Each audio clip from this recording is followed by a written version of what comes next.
Good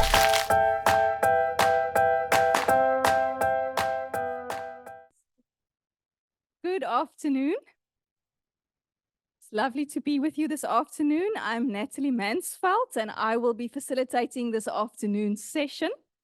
I said now to Dr. Morton, I have the difficult one, like they always say with the afternoons, but I do think it's some very interesting speakers that you have, and I hope you will enjoy the time with them this afternoon. I attended a session with Dr. Tenhamba Loy a few years ago, and I found it very interesting what she shared, which is similar to the topic that she's talking about today. So I hope it will be of value to you too. So I'm going to hand over to her. She is a lecturer in the Department of Nursing Science. And as you can see on the program, she will be sharing with us about scoping reviews. Thank you. Thank you so much. Try again. Yeah, I hope you all had a lovely lunch, but indeed, as Dr. Mansfield said, it's like the digestive fluids work, and at the same time, it's difficult then to focus. But I hope it's interesting enough to keep you awake. So, thank you for the introduction. I am indeed from the nursing department. Have worked at faculty for quite a number of years before. And people always ask me, what's up with the surname? So I just, well, obviously, my accent kind of gives it away. So I was born and bred in the Netherlands, grew up there, then came to South Africa donkey years ago. Never lost the accent though. But the double barrel is my surnames, my husband's surname. So hence he is a South African, by the way. So just yeah. Well, I don't know. Before we start, I just want to ask, who of you is wanting to do a scoping review or a systematic type of review? I see one hand up, Suki. Okay, so this you can even do like instead of a literature review. So it also is easier to publish in a way because it's recognized as a research methodology. So I hope that will also almost like pursue you to actually do one. And I was told I must just click, so I'm going to try my best here. Okay, there we go. Well, okay, so I was asked to do a presentation about a scoping review. However, there's so many different types of reviews. So I thought, let me just first introduce what sort of types are there. And even this slide doesn't encompass all of them because they're on, like as years went by, they actually get new terms and, you know, like the jargon changes. So I've just highlighted all like certain words. So as you can see, but if you look at a systematic review of or meta-analysis, who has heard about that? Okay. That's actually a very rigorous way of doing a systematic type of review. If you then have an integrative literature review, it uses a very similar methodology, but as you can see, it's a more comprehensive understanding. So as you can see, the first one is much more restrictive in a way that it's quite, how can I say it? It's very strict on what type of literature, what type of articles or literature do we include. Now, the scoping review, it aims to map the literature. So mapping is actually more to provide a broad overview of the literature. Now you wonder, okay, how is it different than from an integrative literature review? So I have a couple of slides also that explain that a little bit better. So how does it then differ? Now, as you can see, there is, and there's probably more differences, but I've just tried to capture the most prominent one. So the one is the review question. As you can see, the PICO and scope review it's PCC. So that is a bit different.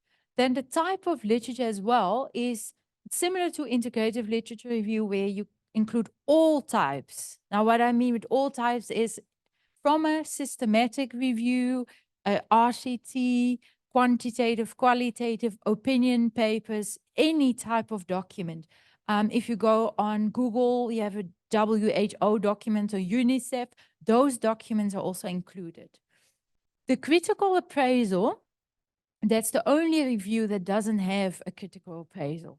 So I always joke and say it's much quicker. You skip a step, and hence in the world out there, or academic world out there, it is definitely a scoping review. The last couple of years has really gained popularity and momentum, but systematic reviews, meta-analysis, because of its purpose and how it's conducted, is always regarded as the most, like the highest form almost. And the method of analysis is mainly qualitative. Okay. So when to use what type of review then, if we know that? This kind of refers or links with the first slide a bit. But if you have more like a clinical question, like a question about effectiveness or impact or anything like that, then a systematic review and meta-analysis is quite good to do.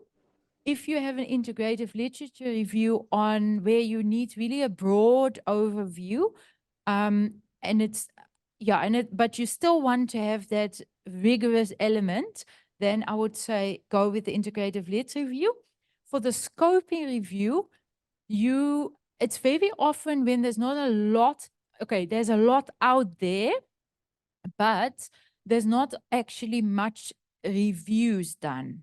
Then you can use your scoping reviews, especially if you really want to map out what is out there on that specific topic. Then that would be good, because what it essentially does is it identifies gaps. Where are the gaps in your literature? Is there a need maybe for more rigorous literature systematic review? But it doesn't necessarily include the best evidence. So you include all sorts of literature. Okay. Okay. So what is a methodology? It's, as we say, we skip a step. So we start with the review question. We do the literature search and screening. It's also called search strategy. And you summarize the evidence. So that's basically it, which I think is doable. Okay, so let's just have a look, in a more detailed look at what stage or step. So a focused review question, I think that is almost like the most important. Any systematic type, including scoping reviews, needs to have a focused review question. And I never understood why. So a couple of years ago now, mind you, I've been doing systematic types of reviews. I did a systematic review for my master's back in 2010, 2009, yes, 2010. And by then there was almost no literature on this. So it was very difficult to find out, how am I going to do that? Luckily, my supervisors were quite clued up. They had some global connections and they've been doing these systematic reviews. So actually that review question, because of those, remember the PICO, PCC? Those elements will help you actually to generate keywords. And those keywords then can be used to search for the literature. I want to see if I can explain it a bit better with an example. So the question formulation, I put an example here. I've actually got 2 slides. How is interprofessional health research conducted by academics in higher education settings according to existing literature? So if you see the population is academics. Concept of interprofessional health research and context is higher education settings. So now what would your keywords be, you think, to search for literature?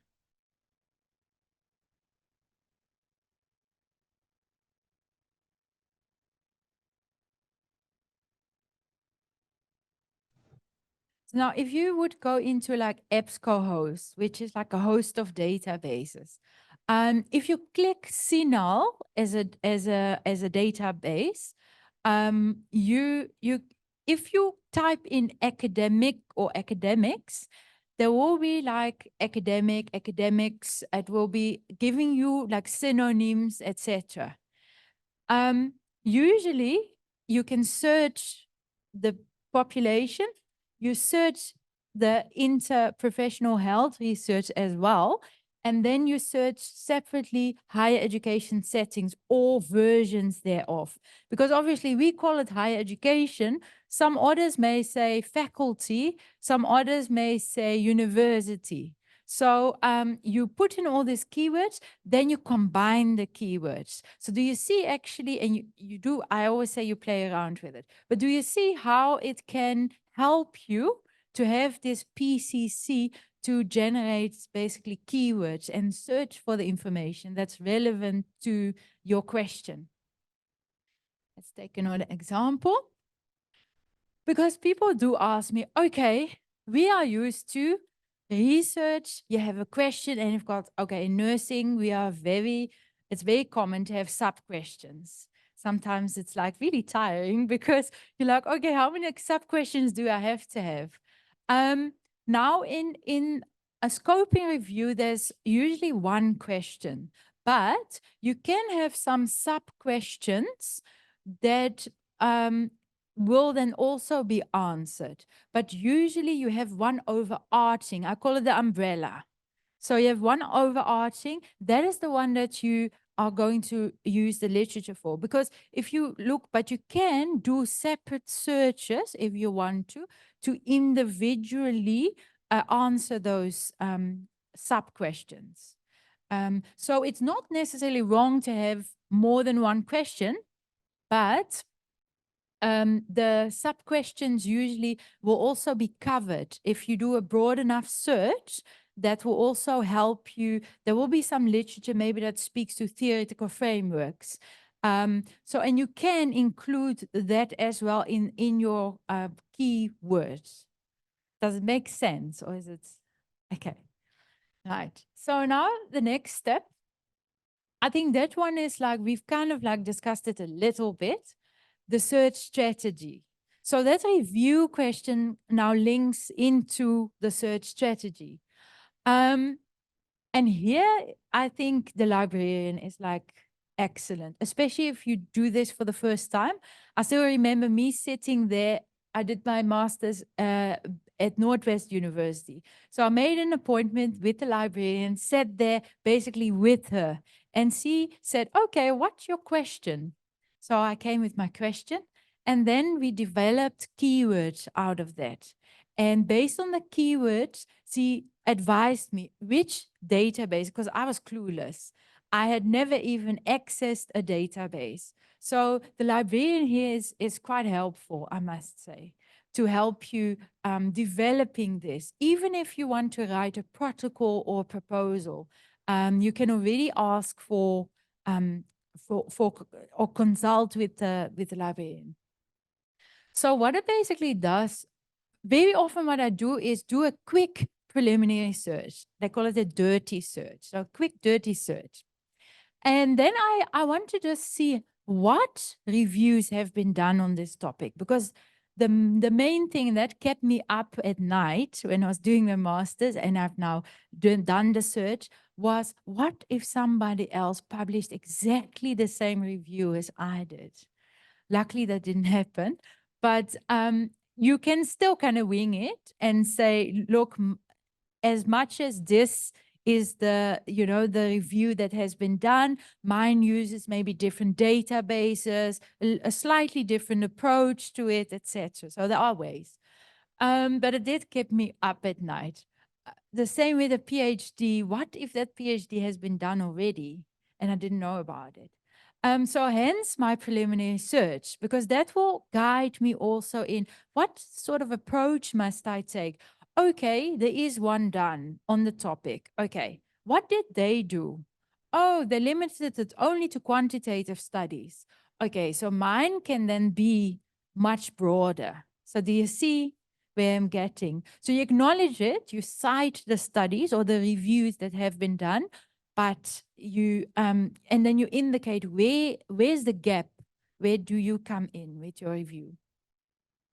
Then with the librarian, I would say, please do consult the sources of evidence. So our university's library has, they subscribe. It costs them like millions a year, but they subscribe to journals, to databases. So those databases cover journals. So for example, Science Direct covers Elsevier. I'm sure you all heard of Elsevier. So Wiley, BMC, or Springer is BMC. So you can search in those. Then gray literature. Gray literature, who knows what's gray literature?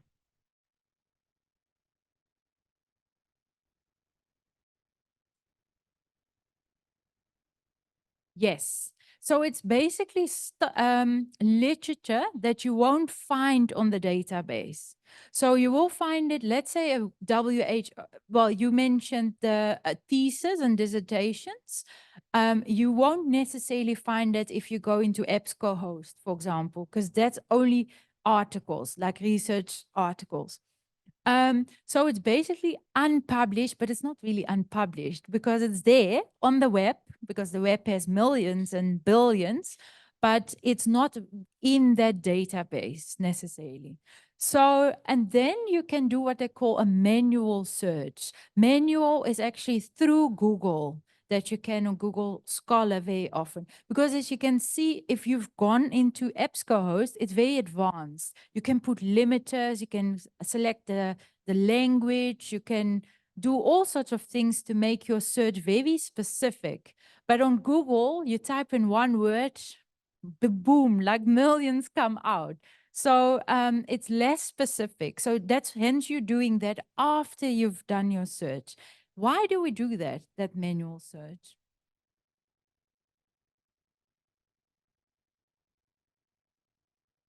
So you want to have you want to make sure that you didn't miss any important information because those databases are limited. It only, subscribe to this many journals. So you want to make sure that absolutely you've covered everything.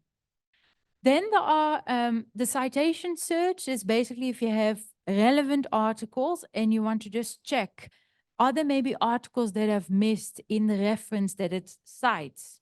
That's how you can do that.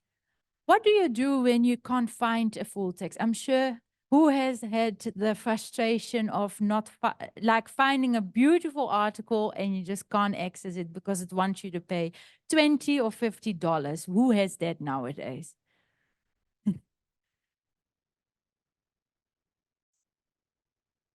Yes, sometimes you can like go around. Yes, sir.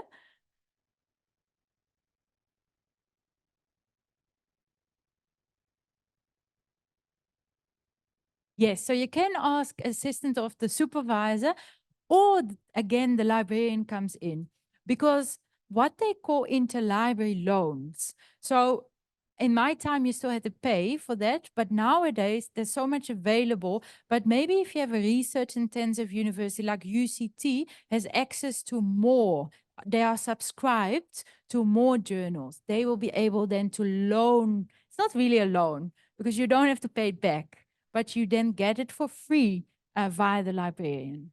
So yes. Keywords, we talked about that. Inclusion, exclusion.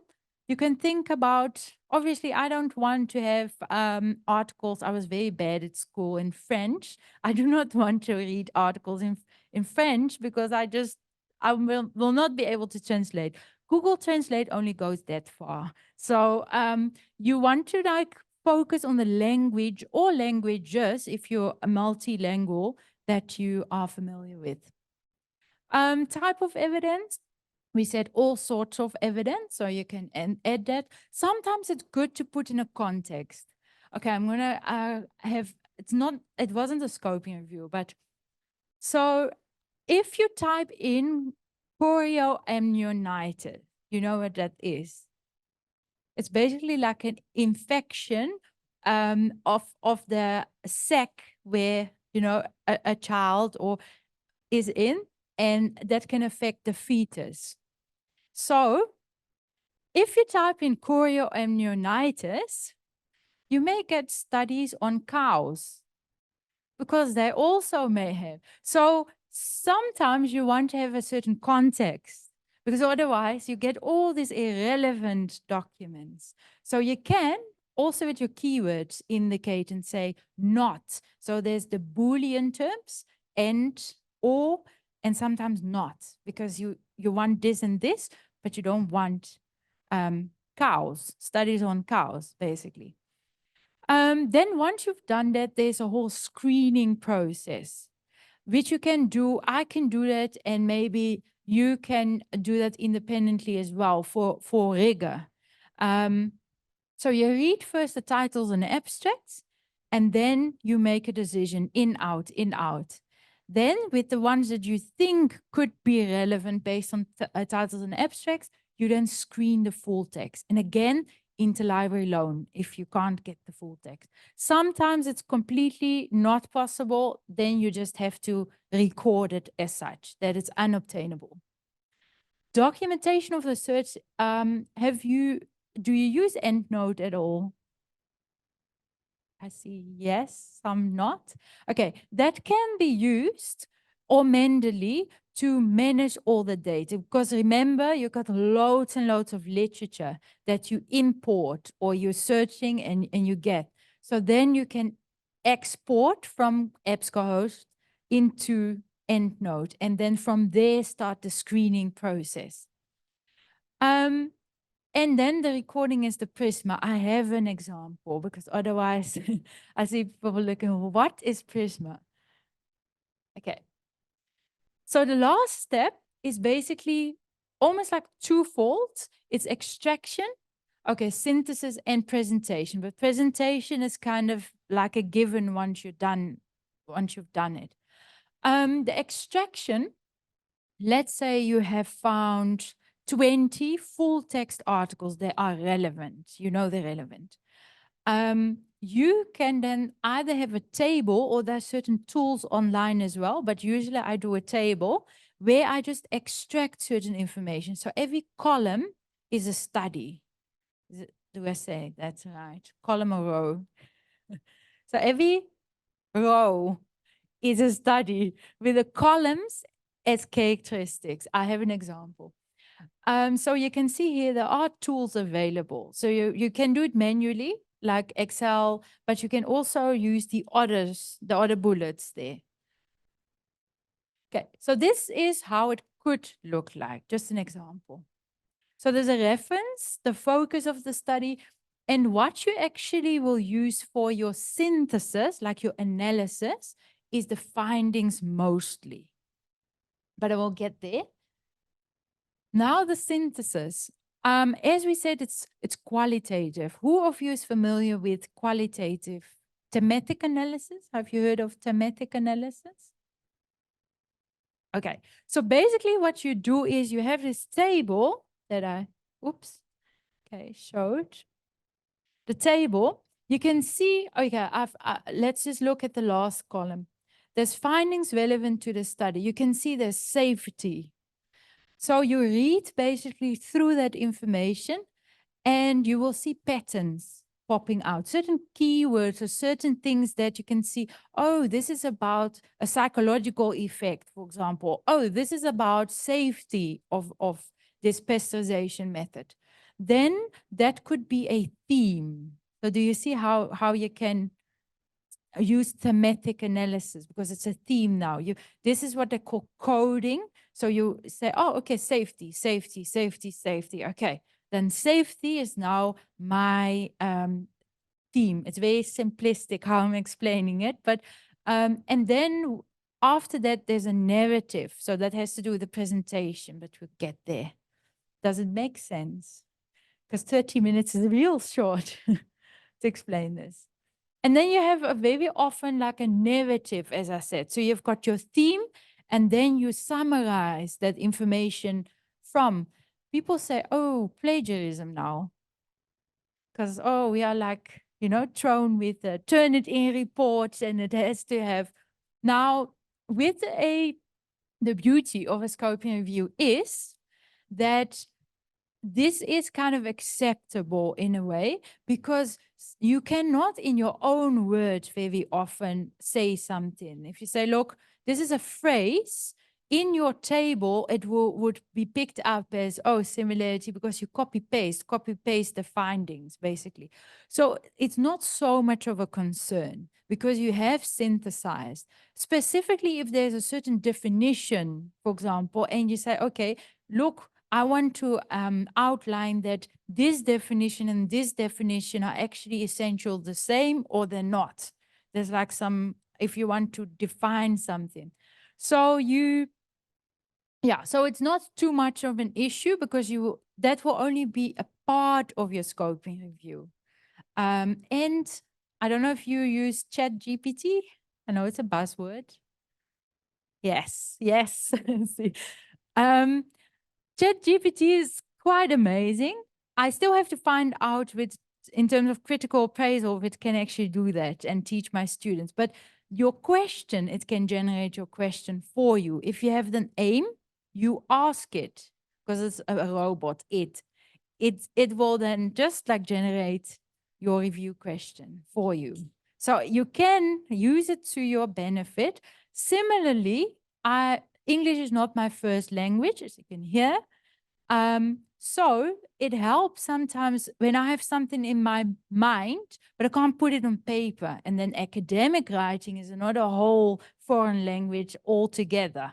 So to actually pull it even through ChatGPT. So you've written something and you ask it to maybe summarize your narrative. Sometimes I had with a manuscript where the reviewer said, this is too lengthy. And then I ask it also, can you please summarize? That can be done in 2 seconds, where if I have to do it, one, I've got spelling errors all over the place, and it will take me 20 minutes to write that section. So do use it also to your benefit. Okay. So how then do you present the data? It's the last couple of slides. You can. This was a thesis. Oh no, this was a scoping review on the simulation-based debriefing. And you can see that they outlined the thesis and publications. So a scoping review does not limit you. You can actually present any type of data as long as you know it's relevant to your review question. This was that was the same study. It outlines basically how many studies had certain theoretical frameworks or models in simulation debriefing. So you can see that also. I like tables. So this is an example of the Prisma flowchart. It looks pretty, I think, a bit intimidating, but it's basically just records your every step.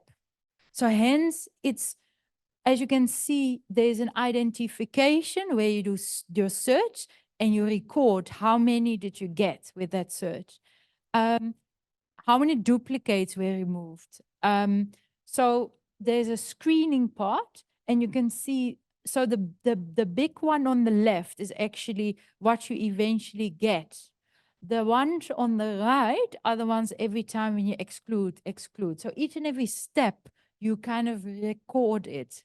But luckily with EndNote and things like that, you can make folders, you can have a good overview. The issue comes in when you, with me, very not environmental friendly, had to then back in the days print each and every article. Don't do that, please.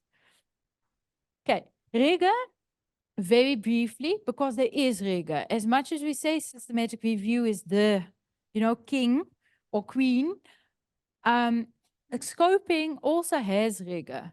So you can see you have a focus review question, your search and selection process, you've consulted with with the librarian, you have independent reviewers in your screening processes, extraction and synthesis, you use tools that may be self-developed or you use tools online. And the reporting, you use that Prisma. Ethics, that's always a big question. Yeah, but we're not using human participants. True. But there are certain ethical elements that still does apply. So for example, if you register a protocol, whether that's via the FPGSC number, if it's a degree purpose or non-degree study, or Prospero or any like database or things that you register it for, you get a number. So that number shows. And then also honesty, transparency, and the risk. You don't include studies that you feel are questionable. I would say the same with a scoping review. If you can see, okay, it's very questionable what they did here. Nowadays, it's not so easy because it just gets thrown out.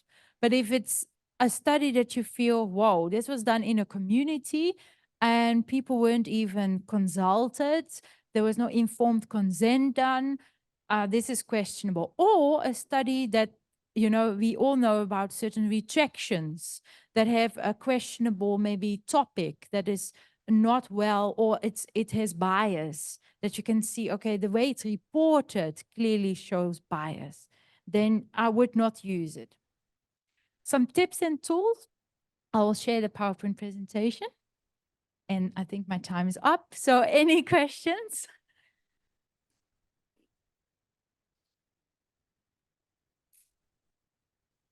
Okay, nobody fell asleep, so that's good. Sorry to interrupt. Can I ask my question? Yes, please go ahead. I just saw earlier on in the presentation you were talking, you mentioned predatory, I think, I can't remember the term now. I just want to know from you sometimes, and this is what one of my students asked me once, they come across an article, but what they see is a research letter that was published in a journal article. Can research letters be used? Thank you for that Because question. it Yeah. will have maybe, for example, the methods and the results and discussion in.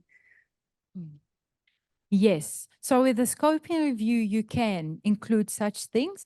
I think the main thing with the scoping review is that it's relevant. What is in that letter is relevant to the review question. But yes, you can. And with regards to referencing it, do you reference it as, like, do you reference the journal article it was published in? Who are the authors who actually wrote the letter? Yeah, if you have a letter, it's very often regarded as an opinion paper. So you can, or opinion text. So you can define the methodology or refer to it as an opinion paper. Because it's not a whole research, it will refer to a article that was published, very often research, but it presents basically an opinion of an author or more than one authors. So yes, you can, and then I would actually categorize it as an opinion text paper, and you can cite it. I don't know what citation approach or style is used, but usually, okay, we use APA, but then it's the same that you would refer to it in the text, for example. You would refer to it as the authors et al. If there's more than two, and then the year of publication, and just the normal, because it's published within a journal, so the normal citation details will then apply. Thank you very much. Thank you. Thank you. Thanks for the question.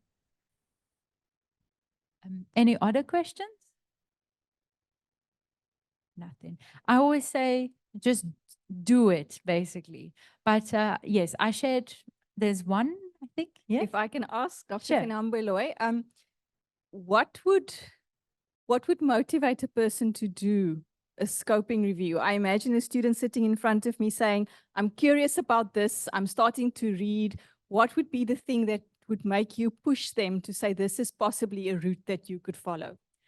So, and it sounds really bad when I'm saying this, but scoping reviews are more publishable than normal traditional literature reviews. So we go very often the chapter, you know, your dissertation or thesis by chapter, and very often there is a chapter that is called literature review. If you do it like write it up as a scoping review, it's easier publishable.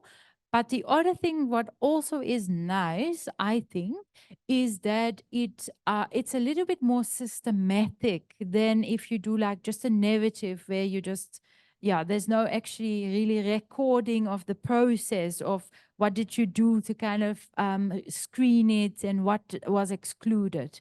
So it is regarded by examiners also as quite good, but it also is easier to publish if that is the intention.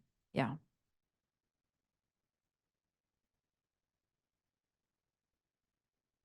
Any other questions? Doesn't look like there are other questions. So thank you, Dr. Tinhambeloy. Yeah, I hope you found it interesting and that some of you would consider this when you start that big search out there. So thank you very much. You're welcome. And all the best in your journeys.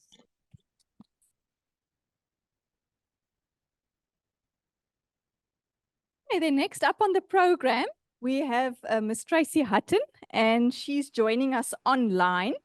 Ms. Hutton is from the Department of Human Nutrition and Dietetics, where she's a lecturer. And the topic that she will be talking to us about is planning your research journey, the timelines and the budgeting. So maybe a bit more practical about where to start and how to think about this journey that's coming up for you. Thank you, Ms. Hutton. Hi, thank you, Chair. Hi, everyone. I just would like to find out, should I keep my camera off and then just present my slides, just for bandwidth purposes? Ms. Mouton, does it matter? Okay, yes, just the slides is good. Yes, So, please. thank you. I'll share my slides. Thank you.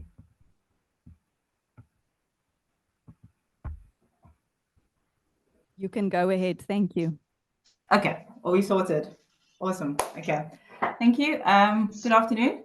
As Dr. Mansfield indicated, I'm Tracy. I'm a lecturer at the Department of Human Nutrition and Dietetics. I'm also a PhD student, so definitely not an expert. And I also serve on the faculty or our faculty research committee. So I'm just going to sort of try, talking about the topic, which is timelines and budgeting.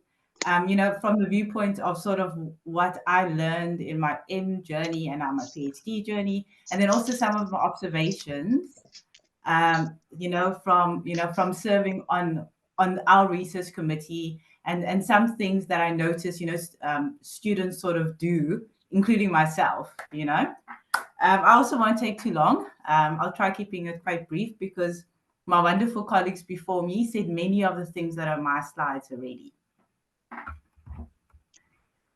Okay, so we'll start with budgeting. So as a novice researcher, such as myself, sometimes we find creating a proposal budget or even a grant funding budget quite intimidating. We sort of, we don't know where to start and we kind of pull figures from the air, but I think if we have like a good understanding of the budgeting process, and then also like a good working relationship with, the university stakeholders, our colleagues in the research development office, our supervisor, who has a lot of experience with regards to budgeting, and then also, as I say, writing grant budgets, etc. I think it definitely helps us write a good and comprehensive budget. And that's actually very important because proper budgeting and then also the way we use that money, is ultimately our responsibility. So even though we're students and we all are still learning, actually at the end of the day, there's sort of ethical ramifications, and it is our responsibility to budget and utilize these funds, responsibly. Okay, so I think we all kind of know what a budget is, even though I'm terrible at budgeting.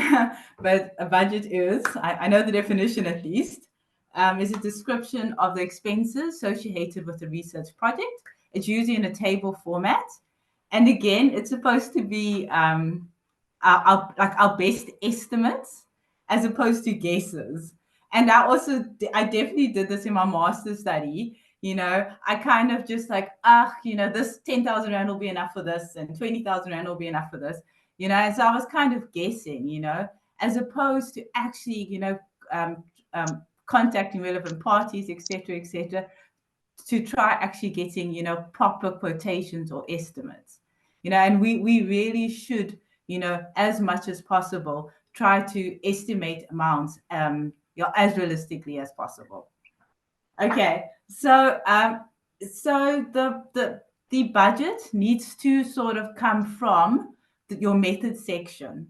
So, for example, if you are if you are mentioning an independent coder, under your method section, then when you are busy with your budgeting section in your proposal, the independent coder, should be there under budgeting, because obviously that may have cost ramifications. So often students will say, okay, I'm going to be using an independent coder, for example, but then when we get to the budgeting section of the proposal, the independent coder is not listed there, like the expense. Okay, sometimes maybe the independent coder could be a fellow colleague and there's no cost associated to that, but then you would still need to specify, that, for example, under the method section, this will be a colleague, or this will be my promoter, or whatever the case may be. Okay, so your method section needs to talk to your budget section and vice versa. Okay, and often we forget that. We will mention something in the method section, but then we forget to factor that cost in when we are in the budgeting section. And then also when we're creating our method section, we also need to keep in mind the budget. So obviously when we're planning sort of our tests, to test a specific variable, for example, we would have to look at things like sensitivity and specificity. That word is always difficult for me. So we would have to look at how sensitive and how specific our tests need to be in order to meet the research question. Okay. So in dietetics, for example, we do a lot of body composition assessments, So maybe, our research question just needs sort of a general body composition, then we would choose something like skin folds, because skin folds is a much more economical method than something like DEXA body composition measuring, which is quite an expensive test, you see. So if our research question needed a very expensive specific test, then it's justified in terms of budgeting. But if our research did not need such our research question did not need such a specific test, then we could have actually answered our research question using a more sort of cost-friendly manner, And as I said, all of these has sort of like ethical ramifications, for example. Okay, so the budget needs to be obviously quantifiable and in measurable units. And I've just provided an example there.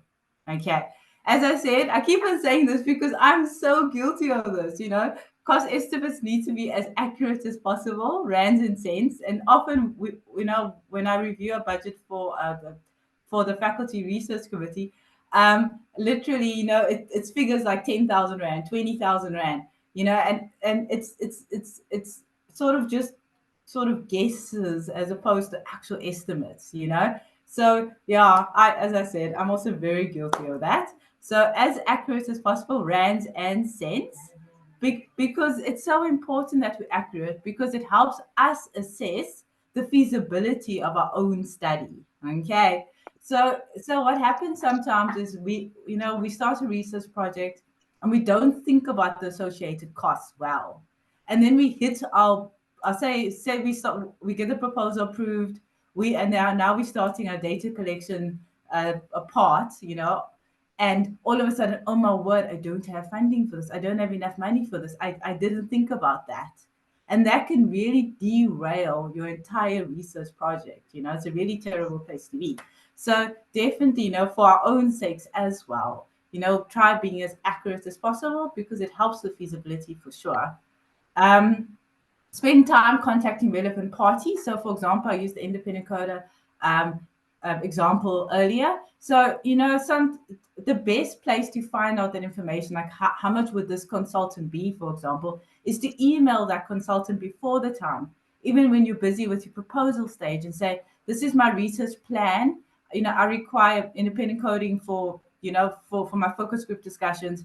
Please, can you provide me guidance on how I may include this in the budget?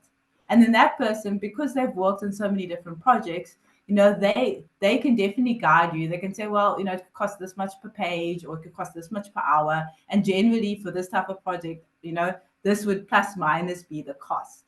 Okay. So always, contact the relevant party, for example, for accurate figures. Because also, when you apply for NRF funding, or any funding agencies, the more detailed and the more justified each line item is, the more credibility your research project has, and the more credibility you have as a researcher. Okay, because often those grant funding proposals, it actually requires narrative descriptions of how did you calculate this amount. And I know when I applied for NRF funding for my PhD, there were a few times when I kind of made up figures. I can't lie. My proposal, I kind of just guessed as opposed to properly estimated. And then when I went to go get my NRF funding, I was in a pickle. I was like, oh my word, how did I calculate this again? Because now I needed to provide all that detail to the potential funder. Okay.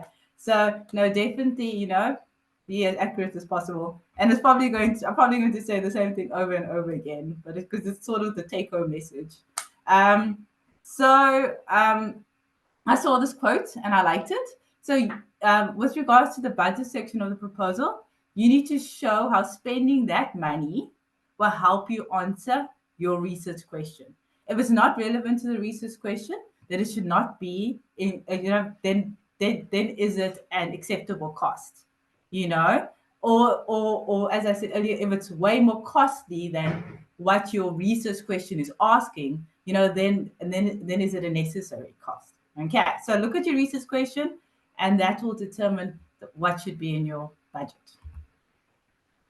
Okay, so the different types of costs, you have allocable costs, which is something that's directly related to your research project. So, for example, if you require a specific chemical to conduct a specific experiment, that chemical is a direct associated cost to your research.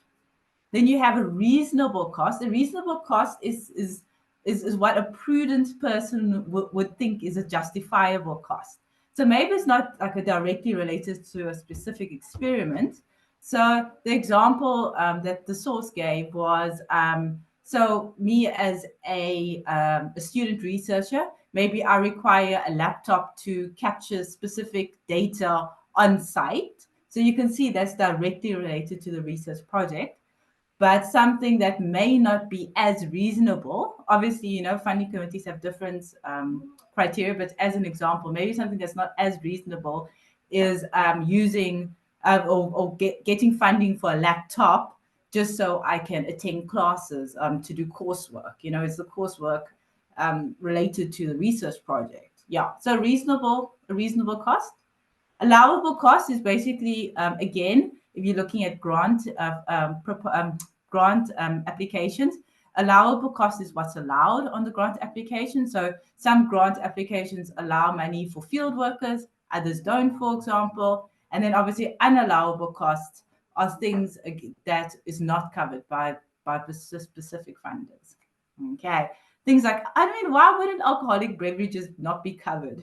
Anyway, I really don't. Entertainment is so important. No, I'm joking. Okay. So unallowable cost is basically like, as I said, you usually are guided by the grant documents, for example, with regards to what's allowable and what's not allowable.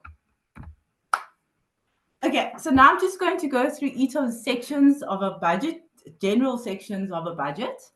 So the first section that I'll speak about is like the people on the project, the who, right?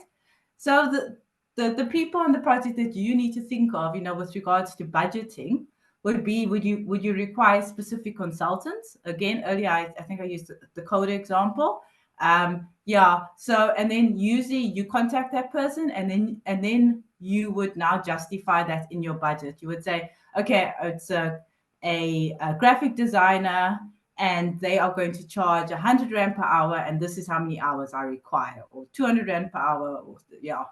Sorry, I didn't know how much. It was just an example. Yeah, okay, so that's your consultants. Luckily, we have a faculty statistician, Dr. Sabanda, who's I think joining us tomorrow. So definitely, and then you can actually say the faculty statistician will be used for this, or will be used to analyze the data. Then you don't need to have that amount in your budget section, for example. Okay, as other personnel, your research assistants and your field workers that you need to think about. For your research assistants and your field workers, you can definitely consult with your promoter or your supervisor with regards to what's a reasonable hourly rate. And that often depends also on qualification. So, for example, as a dietitian, if I'm doing 24-hour food or 24-hour recalls or specific tests that require a degree, then I would probably need to have research assistants that are registered dietitians, as opposed to maybe being able to use students. If I was able to use students, then, that would definitely influence the budget. Maybe the students can help me just with the survey part, but then for the dietary part, assessment part, I would need registered dietitians, for example. Okay, so definitely your supervisor, your promoter can help guide you on the qualifications needed, and then also what would be a reasonable hourly rate. Then also you have to think about, so especially if it's off-site or there's travel involved, are you going to give your field workers money for travel? Are you going to organize travel? What's the associated cost? And then if it's also like, are you going to provide meals or snacks for your field workers? All of this needs to factor in the cost. And then often your field workers, your research assistants may require training. Maybe you need to bring an expert in to show how to use a specific piece of equipment, or you maybe need to do the training yourself. So if you're doing the training yourself, maybe you need a venue. Do you need to pay your field workers and your research assistants for that time that they spent on the training? Do you need to provide food at the training? No, so many things to think about, with regards to budgeting. Okay, and as I say, these things are mentioned in your methodology section, your method section. Then there needs to be an associated expense in your budgeting section. Okay, and then also, we want to go on conferences. It's not a vacation, guys. It's a conference, right? No. Conferencing is great. Getting our work out there is great. Sharing our results. We spent all this time doing all of this work. We want to get the information out there. But so if you say in your proposal, I am planning to attend a conference, and then you go to the budgeting section, but there's no mention of conferencing costs, then so then we can see, okay, no, you haven't thought about the conference. Where are you going to get funding for the conference? Is it international? Will visas be necessary, etc., etc.? So it's all of these things that you need to think about if you're planning to attend a conference. Also, sometimes we collect data like in rural community, rural sites, or outside your area, wherever you're studying or wherever you live, or whatever it is. So now you have these remote sites that you need to say drive in and out to, or are you going to spend all your time at the site? If you have to spend all your time at the remote site, then you need accommodation, you need food, you need travel, etc. Okay, so all of those travel accommodations, travel and accommodation considerations are important. Okay, and then with regards to the equipment, this basically is all the equipment required to undertake the project. So there could be office related costs. So especially if you need to set up an office in a remote location, so you're not at your desk, for example. There may be associated costs for setting up that a remote office. It could be costs related to your research work. things like scales, voice recorders, tablets for surveys, etc., etc. So especially if it's specialized equipment, or it would really be good for the reviewers and then also for grant funders, for you to actually know the specific piece of equipment that you'll require to conduct your research. You can name the model, you can name the manufacturer, you can even include the quote for that piece of equipment, especially if it's a pricey piece of equipment, as an addendum. So that would be good. And then also remember, often equipment, and we forget about this, but often equipment has related costs, such as shipping. Are you going to have to pay for delivery? Are there associated demonstration costs? As I say, to teach your field workers, your research assistants how to use the equipment.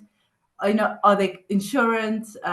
Is there running costs? So all of these things are quite important, and everything then should be reflected under the equipment section of your budget. And then also remember, some some funders may not cover certain aspects of travel and equipment. For example, I think it's NRF doesn't always offer laptops. Like they won't fund laptops. I've seen certain calls that say that.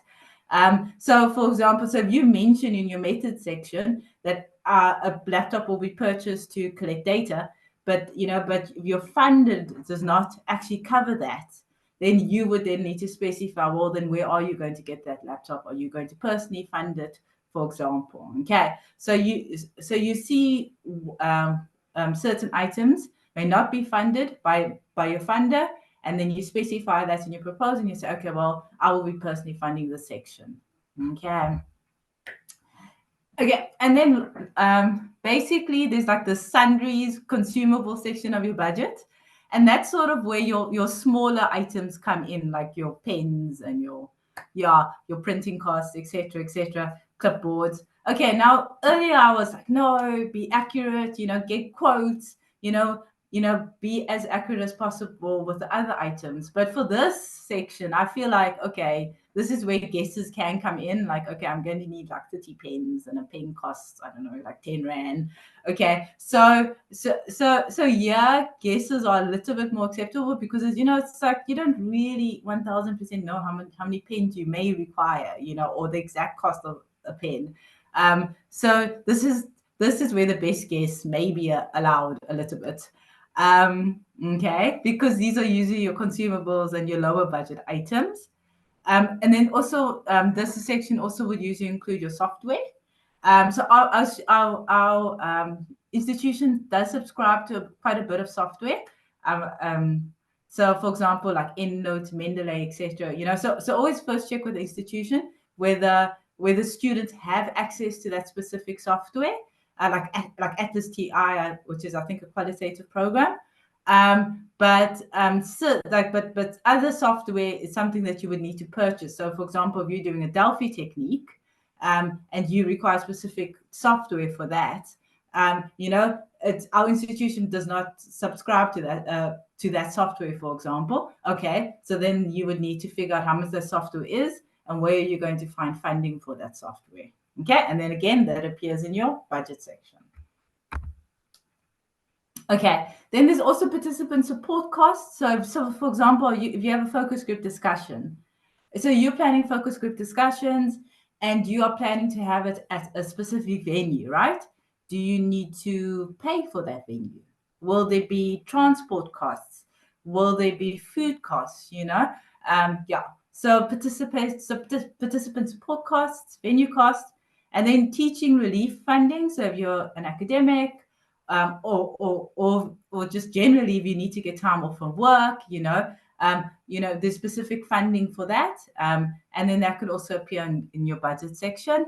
And then sometimes, depending, obviously we all want to publish. I mean, that's why we do research. We do research so we can get the information out there, so we can add to the body of knowledge. And so sometimes it depends which journal you're choosing. But some journals, especially the open access journals, has associated publication costs, and they can be quite expensive, I mean, there's an example of an international journal, but I do know that there are also fantastic journals that, there are no associated publication costs. Our Faculty of Health Sciences is always sort of distributing those lists to us, and with journals we can publish in that doesn't necessarily have these high publication costs. So if you under your dissemination of results section, okay, so that's sort of where you say, I'm planning to publish in a specific journal, right? I'm planning to publish in PLOS One, okay? Okay, you've identified your target journal, but now that target journal has an associated publication cost, then that associated publication cost should be in your budget, okay? Because as you can see, it can make a big difference. I mean, it can be 20, 30, 40,000 Rand to publish in some of these journals. So it's definitely a budgeting consideration. Okay, so in the proposal, you mentioned how you're going to fund this project. So often under the budget section, the first line that you may say, not always, but as an example, often I see with students, the first line they will say under their budget section is this research proposal will be funded by, or I will target this specific funder or this specific grant in order to fund this project. Or often students will say this project will be funded or personally funded, or the researcher will fund this project. So whatever your funding plan is, maybe it's the postgrad research fund here, maybe it's a specific fund grant that you are aiming to apply for or have applied for, or whatever the case, or whether it's you are going to be funding this research project yourself. It needs to be specified in the proposal, because obviously that has ethical ramifications too, if you think about it. Often, that shows if there's any conflict of interest, which obviously you always have to declare in your ethics application anyway. Okay, so just be clear who the funder is. Okay. If you're planning to publish, as I said, mention the target journal and specific publication costs. And then often journals will request language editing, even though it's sometimes not necessary. Sometimes they just want language editing. They want a person to check it, a language editor to check it. So, just keep that in mind if you are planning to publish, and we all are planning to, I know we are, including myself. So just keep that in mind when you're planning your budget. Also put a cost there for language editing with regards to journal publication. And then also often with your dissertation or your thesis, language editing costs may also be a factor there, depending on on your promoter's plan. So just keep that in mind if you're planning to use a language editor. And then with regards to language translation costs, so often our participants, their first language is possibly not English, or the participants maybe don't understand English. So all information that goes to the participant needs to be in an understandable language to them. Again, it's ethical consideration. So if you know that your ethics, if your consent form is in English, and your participants are not English speaking participants, then it's essentially important that you get your information to participants translated into a language that the participants are going to understand. So everything that goes to the participants, the invite letter, the consent forms, whatever it is, needs to be in that understandable language. Now, often we think, okay, no, we can get a friend to do it or whatever. But language has a lot of nuances, and if the information to the participants, is not understandable, or if a sentence means one thing in English and a different thing in a different language, it can definitely influence your results as well. And then it can also have ethical ramifications. So I'm saying all of this because I always think it's so worthwhile to get your information to the participants translated by experts, someone that's familiar with the field. But obviously that does have an associated cost. But there's also definitely something you can speak to your promoter about. Okay, so just keep in mind language translation costs, because this happened to me. That's why I'm you know, where I didn't think I would need a translator, but actually I did. And then when I got the quote, I know for somebody to translate my information, it was so expensive. I was so shocked, and I hadn't planned for it. But it's fine. It's okay, you know. But now I know for next time. And then also we don't forget about hidden costs, mobile data costs, administrative costs, etc. Okay. So often, you know, discuss your funding strategies with your supervisor or promoter. Keep the funding, keep budgeting and funding in mind when you are planning your project. So, for example, if you're going to go with a qualitative approach and it's focus group discussions, you know, maybe that would possibly be more expensive than an online survey. Okay. So, you know, when you're even thinking about your research question, your approach, all of that, you know, keep in mind that a specific methodology or data collection process is more expensive than another one, you know, and then you know, you're sort of, okay, well, I might need funding for this project. No, no, online surveys don't have such an associated cost, for example. Yeah, okay, so those are the type of things that you need to speak about with regards to your promoter or your supervisor. Often your supervisors or your promoters have access to funding. You know, we want to sneak in their research accounts. No, I'm teasing. No, but they often have access to funding. Guys, please don't say Tracy said you should use your research fund for my project. No, guys, I'm just joking. Yeah, no. So, but definitely have the conversation with your promoter or your supervisor. Okay. On where you can find funding. Is there specific grants? Is there specific departmental funding?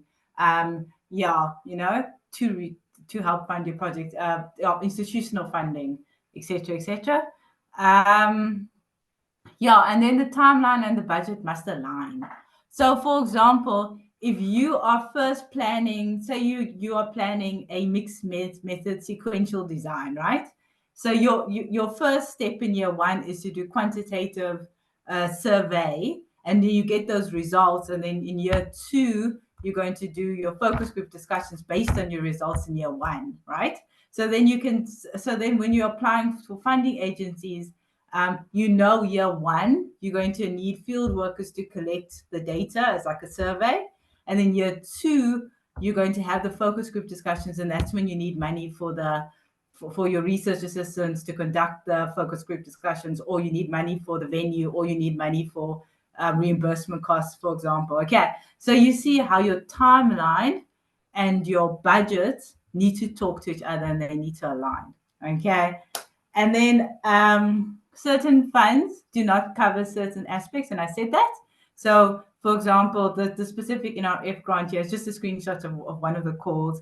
It shows you there that research assistants, laptops, international conference, those things are not covered. So if you are planning to go to international conference, then you know, in your budget section, under your budget section, you should say this grant does not cover international travel, but I'm going to be applying for further funding for this international conference. Okay, so then it just shows you that, oh, okay, well, this person actually knows that this grant doesn't cover this specific aspect of the project, but they are making provision for that by applying for alternative funding. Okay, it just adds a lot of credibility, planning, and then also for yourself, you know, because at the end of the day, you want to go to that conference, you know, so it's really useful to know what's covered and what's not covered.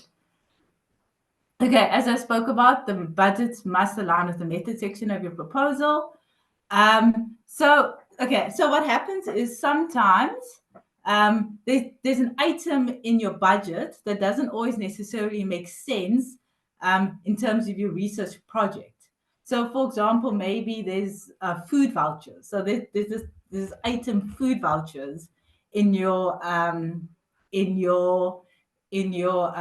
budget section. So say 50 food vouchers times 100 is, I think it's 5,000 Rand. My math is always terrible, but okay. And then your reviewer's looking at this and they're like, okay, but why does this person need these food vouchers? Where did this food vouchers information, like, it doesn't make sense in terms of their project.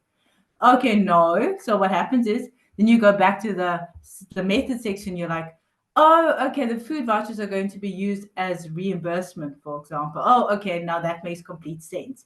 You see, so your method section always justifies what's happening in your budget. Okay. Yeah, and then also the information in your budget has ethical ramifications. So often students will say, okay, we're going to be giving vouchers to participants to thank them. Now is that a reimbursement or is that an inducement? Okay. So, obviously that's something you talk about your promoter and your supervisor. But if we see that type of line item under your budget, immediately we go to the ethics section and we say, was this broken down? Since it has ethical ramifications, was this broken down? And then what was this explained and justified? And how was this calculated? Okay, let me go to the ethics section of the proposal and see how this was calculated. See, was this thought of? And then it also, yeah. So what I'm saying is that also often the amounts that appear in your budget definitely can have ethical ramifications that need to be unpacked under the ethics section, okay, of your proposal. Okay, and then guys, as I said earlier, so there are definitely guidelines to help you navigate that. So again, this happened to me. I was having focus group discussions, and I wanted to reimburse for travel and time. So how would I determine that amount? So what I did was I went and I looked at governmental guidelines. So there's organizational guidelines, or there's governmental guidelines on those type of aspects. Okay, so definitely when you are calculating, for example, things like reimbursement for time, inconvenience, and expenses, go to those guidelines so then you can have a clear understanding of sort of how to calculate that. Okay, because as I said initially, I was just like, okay, each participant gets 100 rand but where did I get that amount? No, I needed actual proper guidance. And again, your supervisor and your promoter can definitely provide guidance on where you get that information. Okay. So it's also nice with regards to the budgeting section to have like short explanations of why you need that specific test or that specific equipment, for example.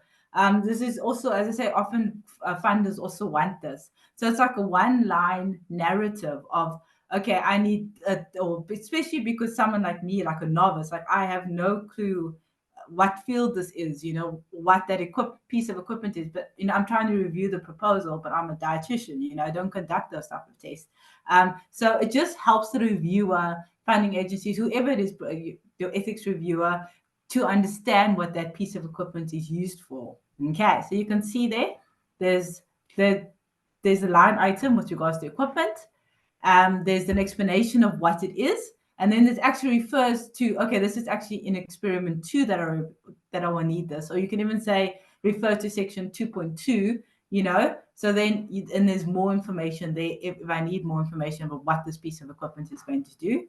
And then it's also nice, especially if it's expensive equipment, as I said earlier, you can actually include attachments with a quote that you received from a specific company, as an appendix. Okay. Okay, and then this is just an example of a template. I will definitely share my slides with Bertha. And then I'm happy. Yeah, so you guys can definitely have a look at that. I have provided the reference. Okay, so that's budgeting, something I need to get better at. Generally, I think. But anyway, okay, and then timeline. Also something I need to get better at. So timeline, what is a timeline with regards to research proposal? It's the key activities and milestones in your research project and our target completion dates. And it needs to appear in chronological order. And it's nice because it provides a brief overview and like a step-by-step sort of guide on your actual research project, so it just helps you keep a track of your progress and of the actual sort of milestones reached. It may be sent in a simple table format or a Gantt chart, and I'll show an example of a Gantt chart. and it can include start dates or start and end dates. Okay, so that's a Gantt chart. Hopefully I'm pronouncing it correctly. Okay, so some important considerations. You know, we need to allow ourselves time, especially if you're busy with your PhD, to but also or any study. We need to have a good understanding of the current body of knowledge, right? So then we can accurately identify our research gap, and so in order to have a good understanding of the current sort of field, you're trying to develop expertise in the specific field. We need to give ourselves enough time to read broadly, and definitely that takes some time. So just keep that in mind with regards to the conceptualization work, which I often think is one of the hardest parts of, especially on a PhD level. Trying to get that novel new idea. So allow yourself time to do that. And then also take note of dependency. So as I was saying earlier, with like a mixed method, like a sequential type study where, your first phase needs to be done, like completed, like say quantitative survey needs to be completed. Results need to be, analyzed, etc., in order to now inform the next stage of a project, which maybe would be a qualitative component, So you can see that, there's definitely dependencies. You can't go on with your project until that first section of your project is complete.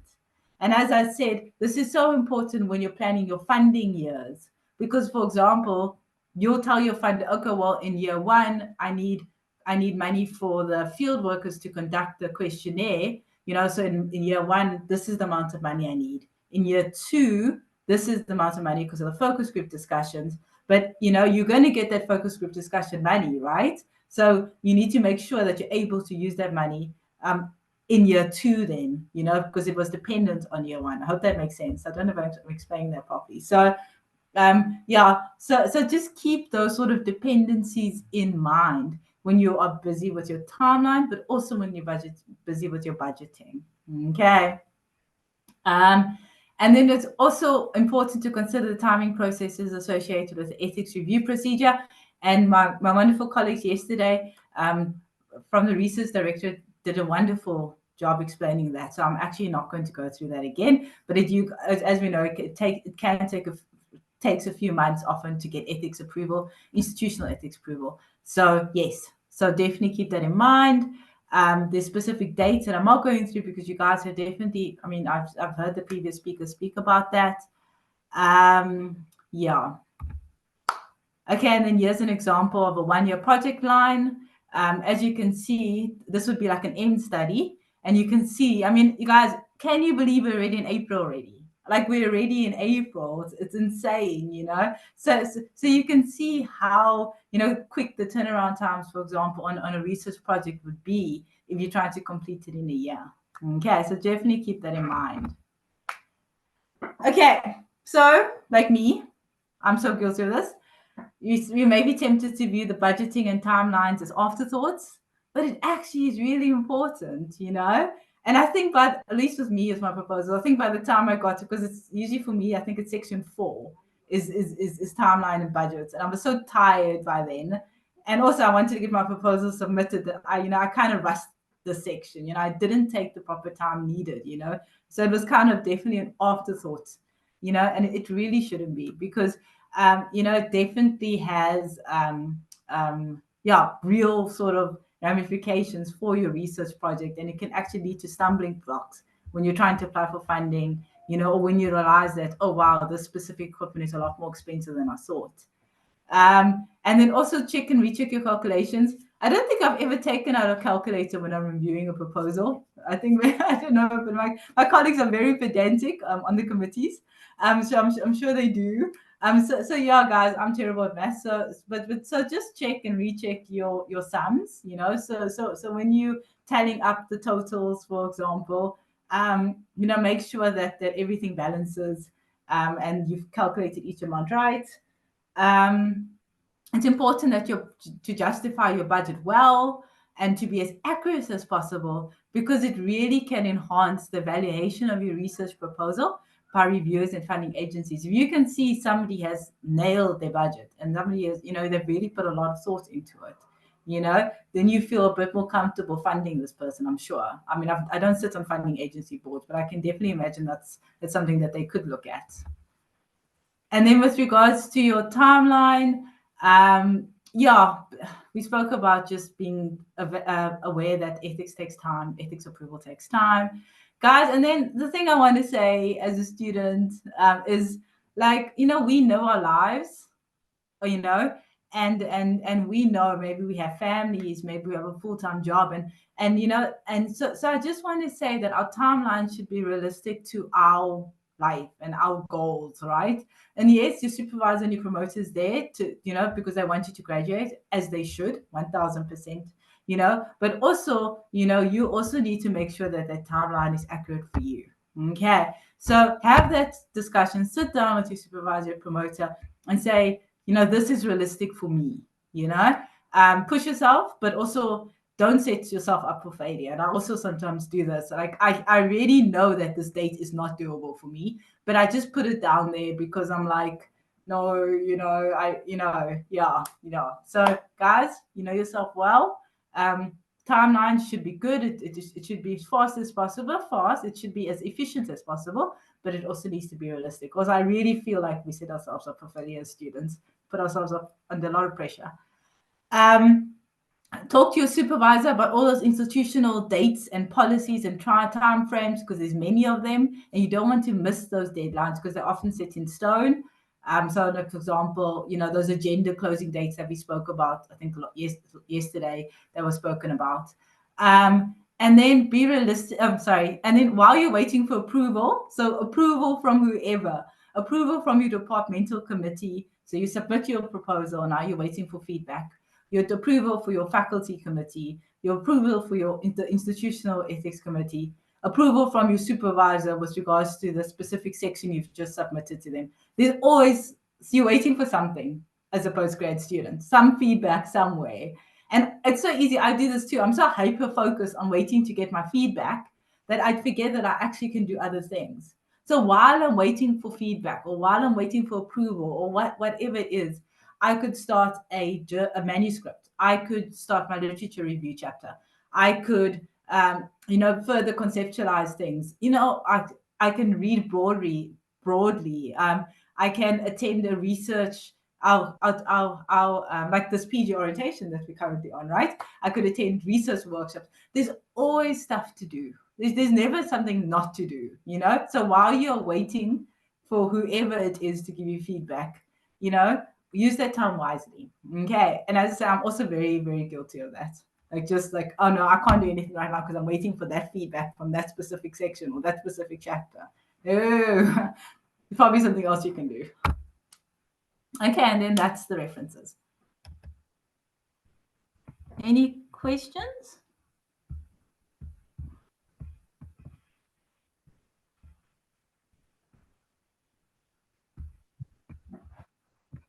Thank you, Tracy. I'm also just checking for questions in the room. Any questions to Ms. Hutton?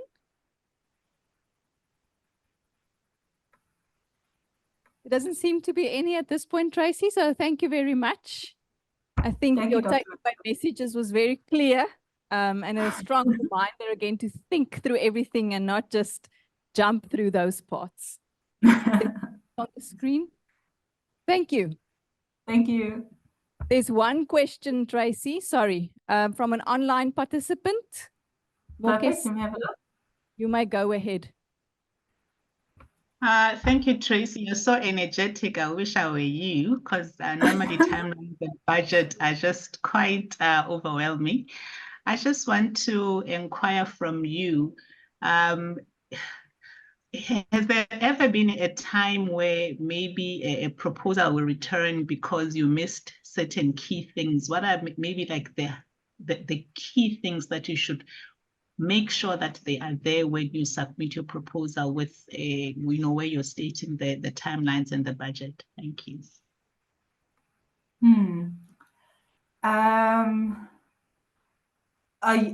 Sorry, so are you asking, has there ever been a resubmission due to that?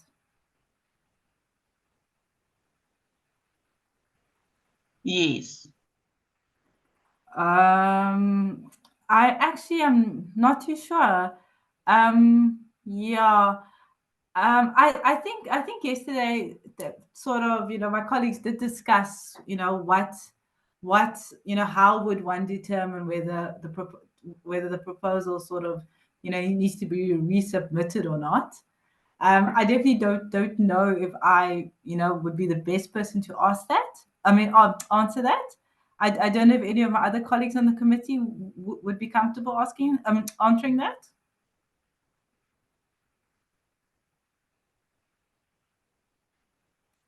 Anyone is there?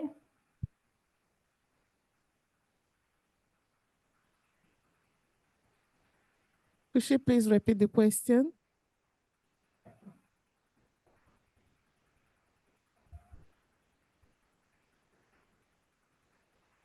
Sorry, Moke Singh, could you please repeat the question?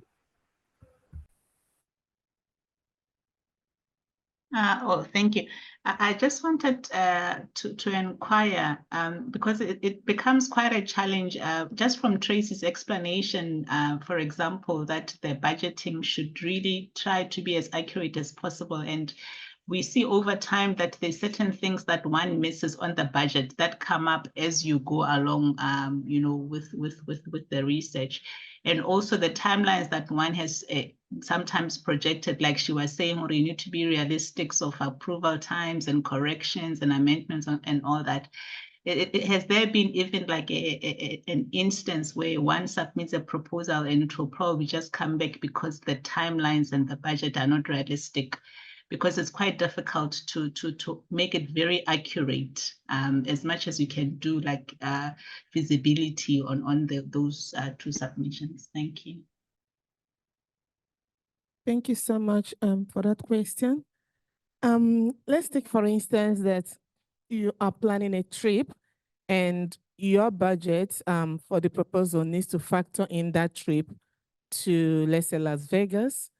So you need to actually get a quote from the travel agent with, details from the various routes. And that is as applicable as when you got it, because the date will be there. Yes, there might be changes. The price could actually increase or even decrease. However, there's a provision in a budget to also include plans for contingencies. And you need to actually indicate. Some authors will indicate 15% for contingencies on miscellaneous. So you need to factor that in, but that deviation will not be that much because you've already been informed about the details of what you plan to do in your deliverables. So it can be accommodated by that contingency or miscellaneous plan. I don't know if that answers your question. Okay, thank you, Prof. If I understand your question correctly, you're asking if a proposal, has it ever been returned back or asked to be resubmitted on the basis of the budget or timeline? And based on that, depending on whether you're submitting, if it's a funding proposal, yes, it might not be successful if your timeline or your budget is not realistic. But if you're submitting for ethics review or for faculty review processes, that is going to be flagged. It's going to be highlighted that you need to pay attention to timelines. But your proposal is not going to be rejected on the basis of your timeline not being realistic unless there's major concerns. Maybe you did not think your design or your methodology adequately or properly. Then that is going to be a concern. And I also agree with what Prof. Melariri is saying in terms of you do have an option or you do have an opportunity to resubmit or to change certain aspect in your budget depending on changes that take place, because one knows that you cannot be as accurate as possible. But we say to you, try as much as possible to do that homework so that you can be as close as possible. Thanks. Thank you. All right, thank you very much. We are then going to move to the next one, and it's the last speaker that's going to be the speaker now, Prof. Soji. She is the director in our faculty for the School of Behavioral and Lifestyle Sciences. And even linked to what she was saying now, she's talking to us about how to respond to feedback from a reviewer, specifically with the Rec H, the ethics applications, procedures around that. Thanks, Prof. Sorji.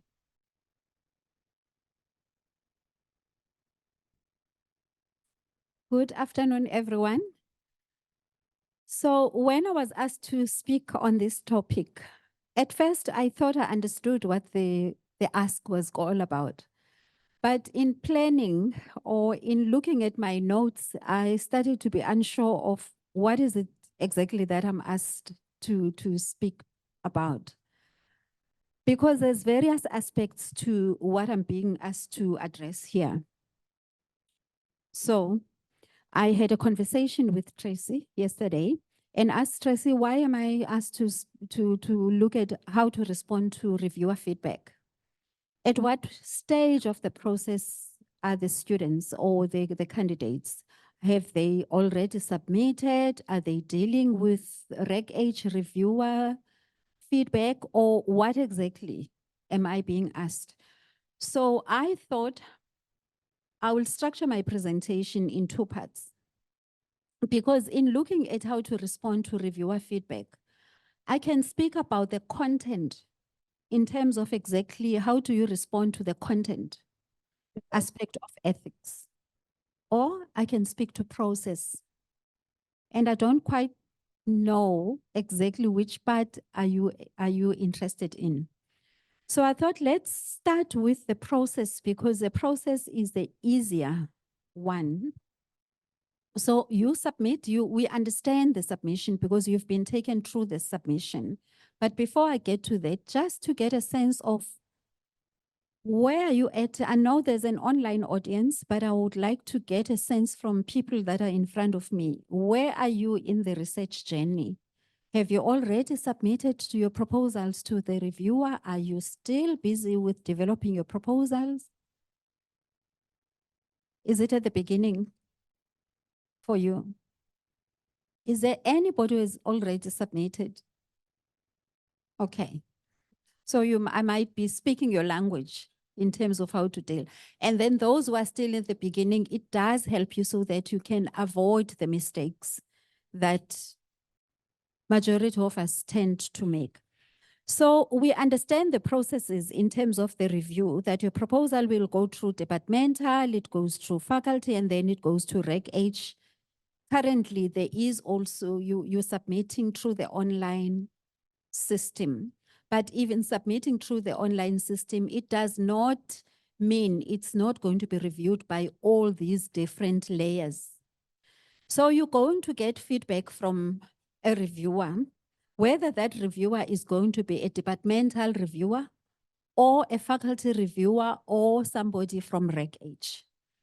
I'm fortunate in the sense that I've been a reviewer at departmental, at faculty, as well as at Reg H. So I speak from, I'm here to share from my own observations of common mistakes that students do make when they're dealing with reviewer feedback.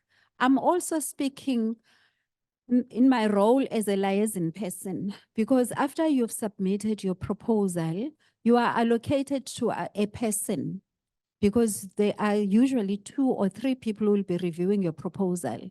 And then one person is allocated to you so that when you have to work on the feedback, you have that one person that is going to be your contact person.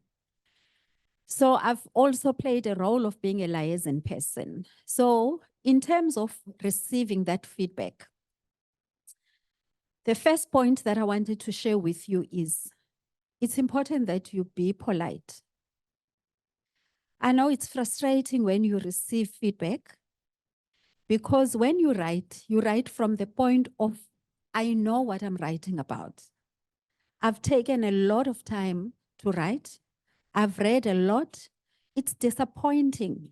So you are tempted to want to disregard what the reviewer is saying. It's very tempting to want to adopt a defensive attitude, to say, I'm not going to respond to this. Surely this reviewer does not know what I'm writing about. this person does not come from my discipline, or they don't understand my design or my methodology. So you obviously want to defend your work.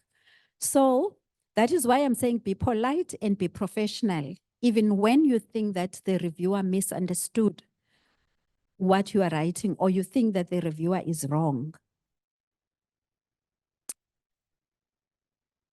You need to make sure that you understand each and every comment that has been written by the reviewer. That's very important, whether you're writing a proposal or you're writing an article for publication. Make sure that you understand what that comment is all about. It does help to schedule an appointment with the liaison person. Don't just process that feedback and think you understand it. Rather, schedule that appointment. I've seen many a times people get delayed because they don't quite respond to the comments. They're not addressing what is being asked by the reviewers, or they disregarding certain aspects because they think it is there, you must find it. So it's very important that you schedule an appointment so that you can clarify, what is this comment all about? Can I try to make sense of what you require of me? And sometimes that conversation might also clarify certain things for the reviewer themselves. Because sometimes you know a lot about what you are writing about, but it's not translating onto what you're saying on paper. We're not in your head, we're not mind readers as reviewers. That is why we require you to be as detailed as possible. So if you're not going to be detailed on paper, you do have that opportunity to clarify things with the reviewer. That's the first point. The second point that I would like to indicate to you is, make sure that you develop a template. And I've shown you a template. I've brought in a template that I think you can use in order to respond to the reviewer feedback. Can you please help me here to move my screen? Is it moving on the projector? Okay. Okay. If you look at this, you will have a two-column table. It's important that you respond to each comment. I've seen, based on my own observations over the years, I've seen candidates or students, postgrad students or researchers who will just randomly respond to reviewer feedback. But as a reviewer, when I'm reading your resubmission or your submitted work, there's no time to still make sense of, where can I find this comment? Where did this person responded to? So it does help that you create this template for yourself, a two-column template. On this side on the one side of the template, you put in the reviewer comment, and then on the other side, your response to that reviewer comment. For instance, here, the reviewer is saying, drop at the start of the full, or at the start, and then the full stop at the end of the title. The student can just decide, I'm just going to do that. I don't necessarily need to indicate where I've made the change. So that side of the column, that is where you're going to indicate what change have you made and where will it be found in your document or in your proposal, so that the reviewer can zoom straight onto that document. Why is that important? If, as a reviewer, I must hunt through your document and find information, that can lead to irritation. And you're asking me to go and find information, I might find other mistakes. And then instead of really responding to the changes that you've made, then I'm going to start digging for other things. So I usually submit this. When I respond to reviewers, I submit this. I indicate exactly which pages, so that they can go straight to those pages. in that proposal or in that chapter, I will even highlight that in red. I'll use a red font so that they don't have to go and read everything. They go straight directly to those parts of the proposal where I've made the changes.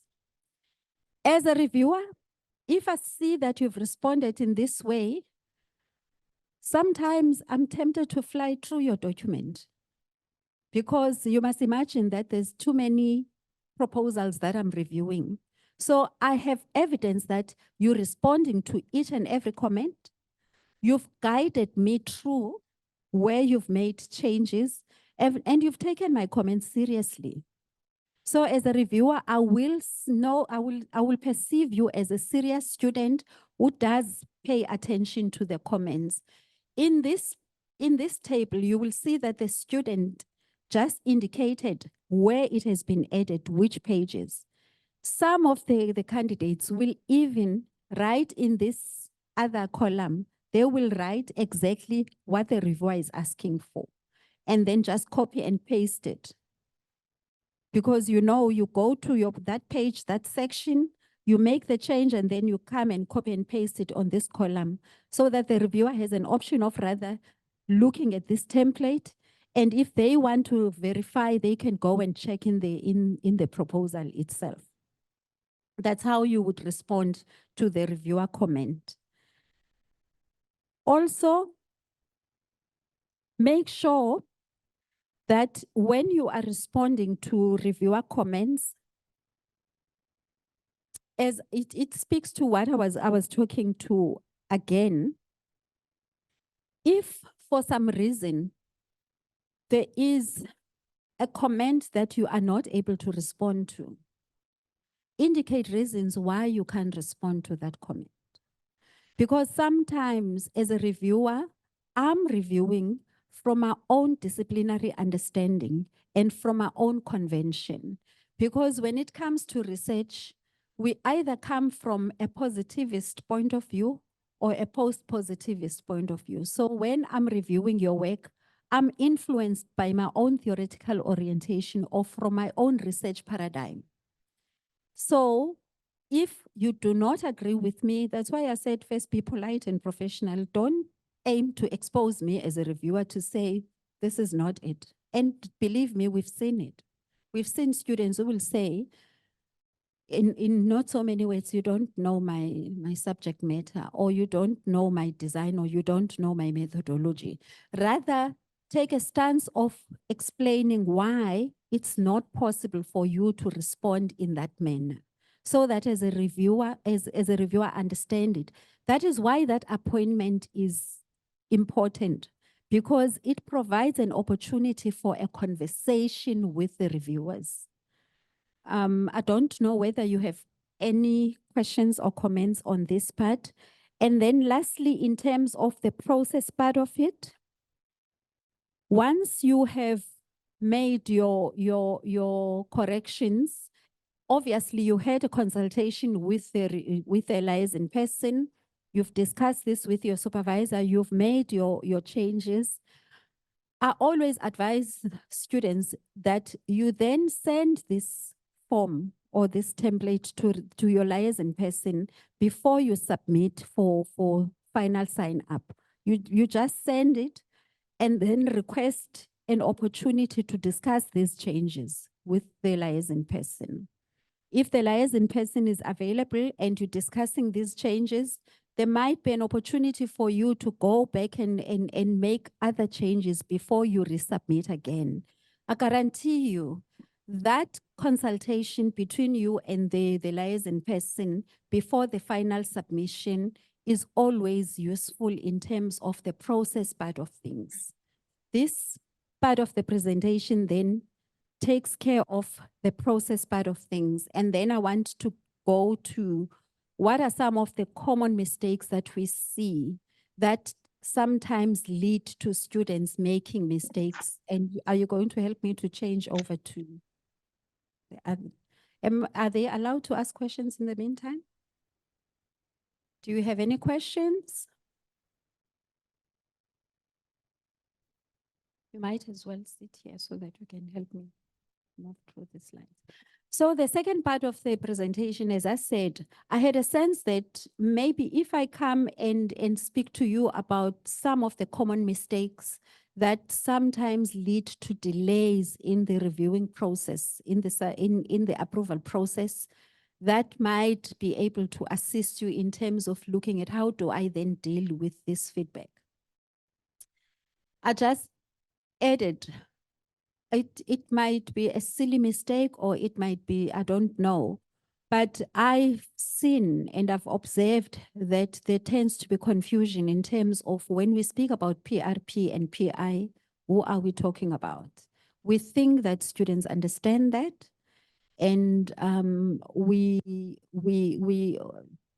in the form itself, it does, you do have these definitions of term, but we still, believe me, we're still getting candidates who are putting themselves as a PRP. So if you're a postgrad student, you're not a PRP, your promoter or your supervisor is a PRP, the primary responsible person.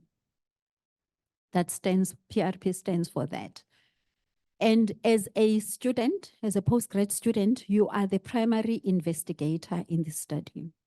If you are an academic staff member who is doing a non-degree study, you can be both a PRP, a primary responsible person, as well as a primary investigator. Also, another mistake that we've seen is if in your study, they're saying there's no sound.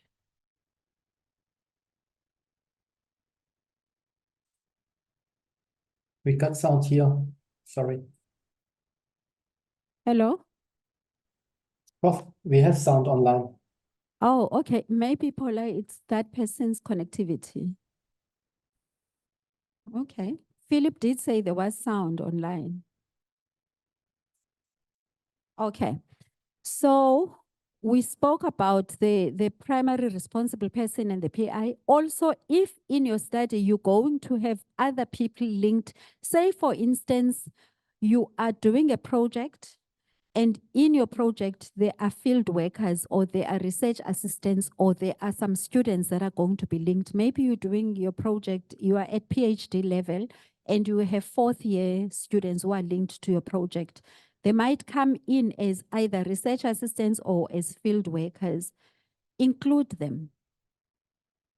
We've seen where they are not included in the form, but somewhere in your proposal, you speak about people that are going to assist you. And they have not, you have not said anything about them. And if at that time when you're writing a proposal, you don't know who are they, because in both the online system, even in the manual system, you're required to give the names and details of these people. You might not know them. State that. Say at the time of writing this proposal, these people are not appointed as yet, but you have planning of recruiting fourth year students or third year students. They are trained and give as much detail as you can, because it does help, because we want to know whether the people that you are going to involve in your project have a know-how, or they would need to be trained, or are there going to be any ethical considerations that one needs to take into account? Thank you. Another area that I find that we take it as obvious, and it's always part of giving feedback, is when we're asking people to provide rationale in that ethics form. It's interesting, the stories that we read under the rationale. Sometimes it's a copy and paste of what is in the proposal. You know that when you are looking at the national guidelines, you know, the Department of Health guidelines, you will always see they will speak about a social value or ethical value. I'm sure you've seen that. In all the guidelines, they say that your study must make a social value or an ethical value. So where do we see that in your proposal? We see it when you're writing about the rationale of your study.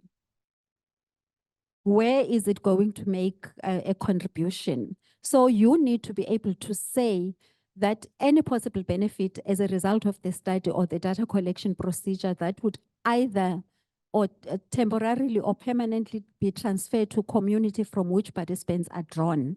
That is where we will have to put in that social value or the ethical value. Also explain, there's another section in the ethics form where they will ask you what is the place of data collection to the place of data collection in terms of the contribution to the overall study. There is that question that they always ask in terms of your data collection and its contribution to the overall goal of the study. I always see people talking to us about the data collection method that they are going to use. Make sure that you understand what the question is asking about. That question is asking you, if you're going to conduct interviews, what is going to be the contribution of the interviews in the overall goal of the study? That's what it's asking. If you're going to conduct focus group interviews, how is this contributing to the overall goal of your study? So each time you're reading a particular question, make sure that you understand it. Another part, let's move on. This part is the part that always leads to back and forth in terms of reviewer. It causes delays. Students not understanding the differences first between recruitment and enrollment. They copy and paste. They give us the same information when we're asking about those aspects.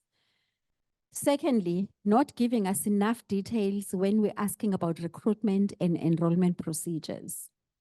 So what are we asking for when we're asking for a recruitment plan? When we ask for a recruitment plan, we're not asking you to tell us the theory of recruiting, where you say to us, I'm going to use non-probability sampling, my target population is going to be this, and I'm going to use what is in DeForce and all those books. Yes, that theoretical understanding is good, but in the ethics application, we want to know the details in terms of the plan. So when we speak about the plan, so that section must be divided into two, the recruitment. It must be divided in terms of a plan and a strategy. When we speak about the plan, we speak about your target population. That is going to be based on an inclusion and exclusion criteria. Secondly, the time frame for your recruitment. When are you going to have your recruitment? It's important that you make sure that you have enough time that is dedicated to recruitment itself, because that on its own is going to create major headaches for you if you're not going to think about the ethical considerations around when it comes to the recruitment itself. Strategy then speaks to where are you going to find these people, your target population?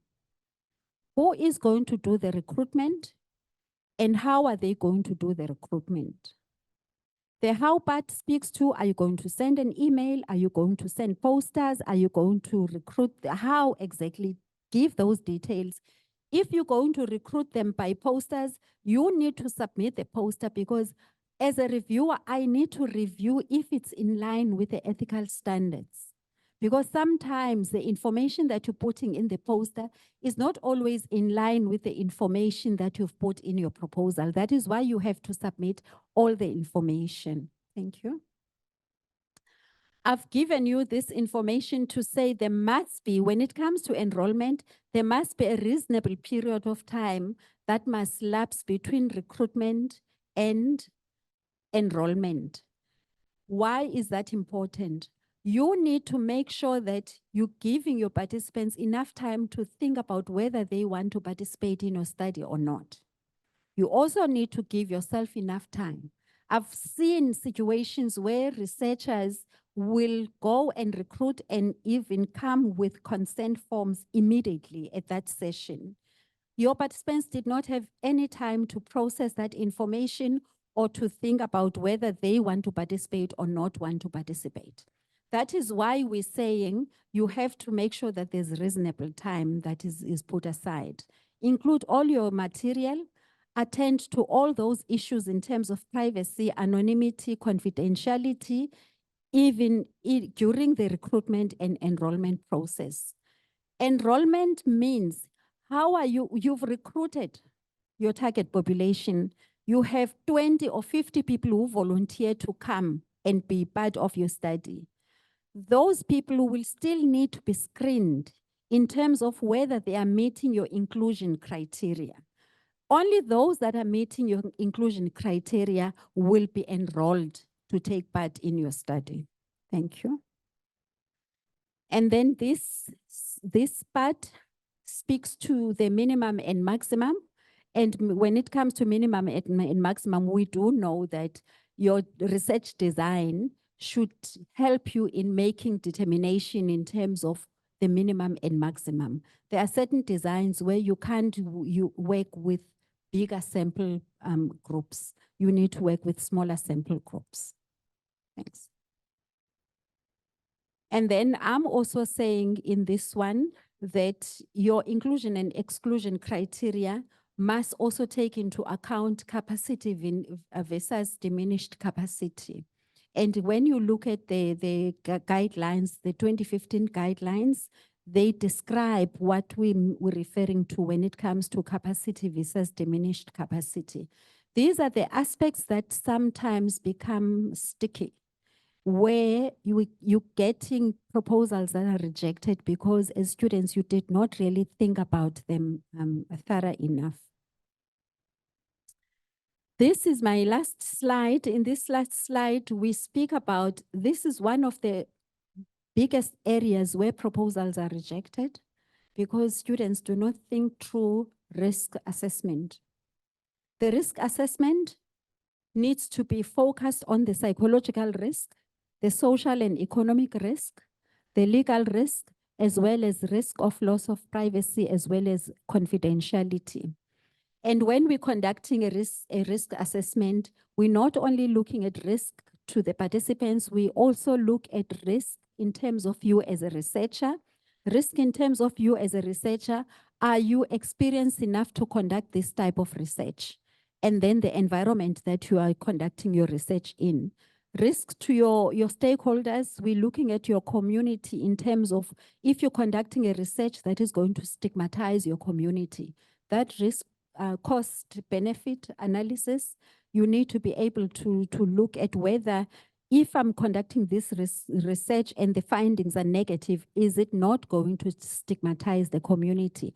And lastly, risk to the institution. If there's going to be a result of an institutional risk of reputation to the institution, is it fair for you to do that particular research? These are the areas that I want you to pay attention to when you are planning your research, because if you don't pay attention to these things, that is when you're going to have your proposal that is going to be rejected, even at departmental level, and most importantly, at Reg H level. And most of the times, you need to be able to think about these things even before you at the conceptualization part of the study itself. You can't be thinking about these things at the end of your study. That is it.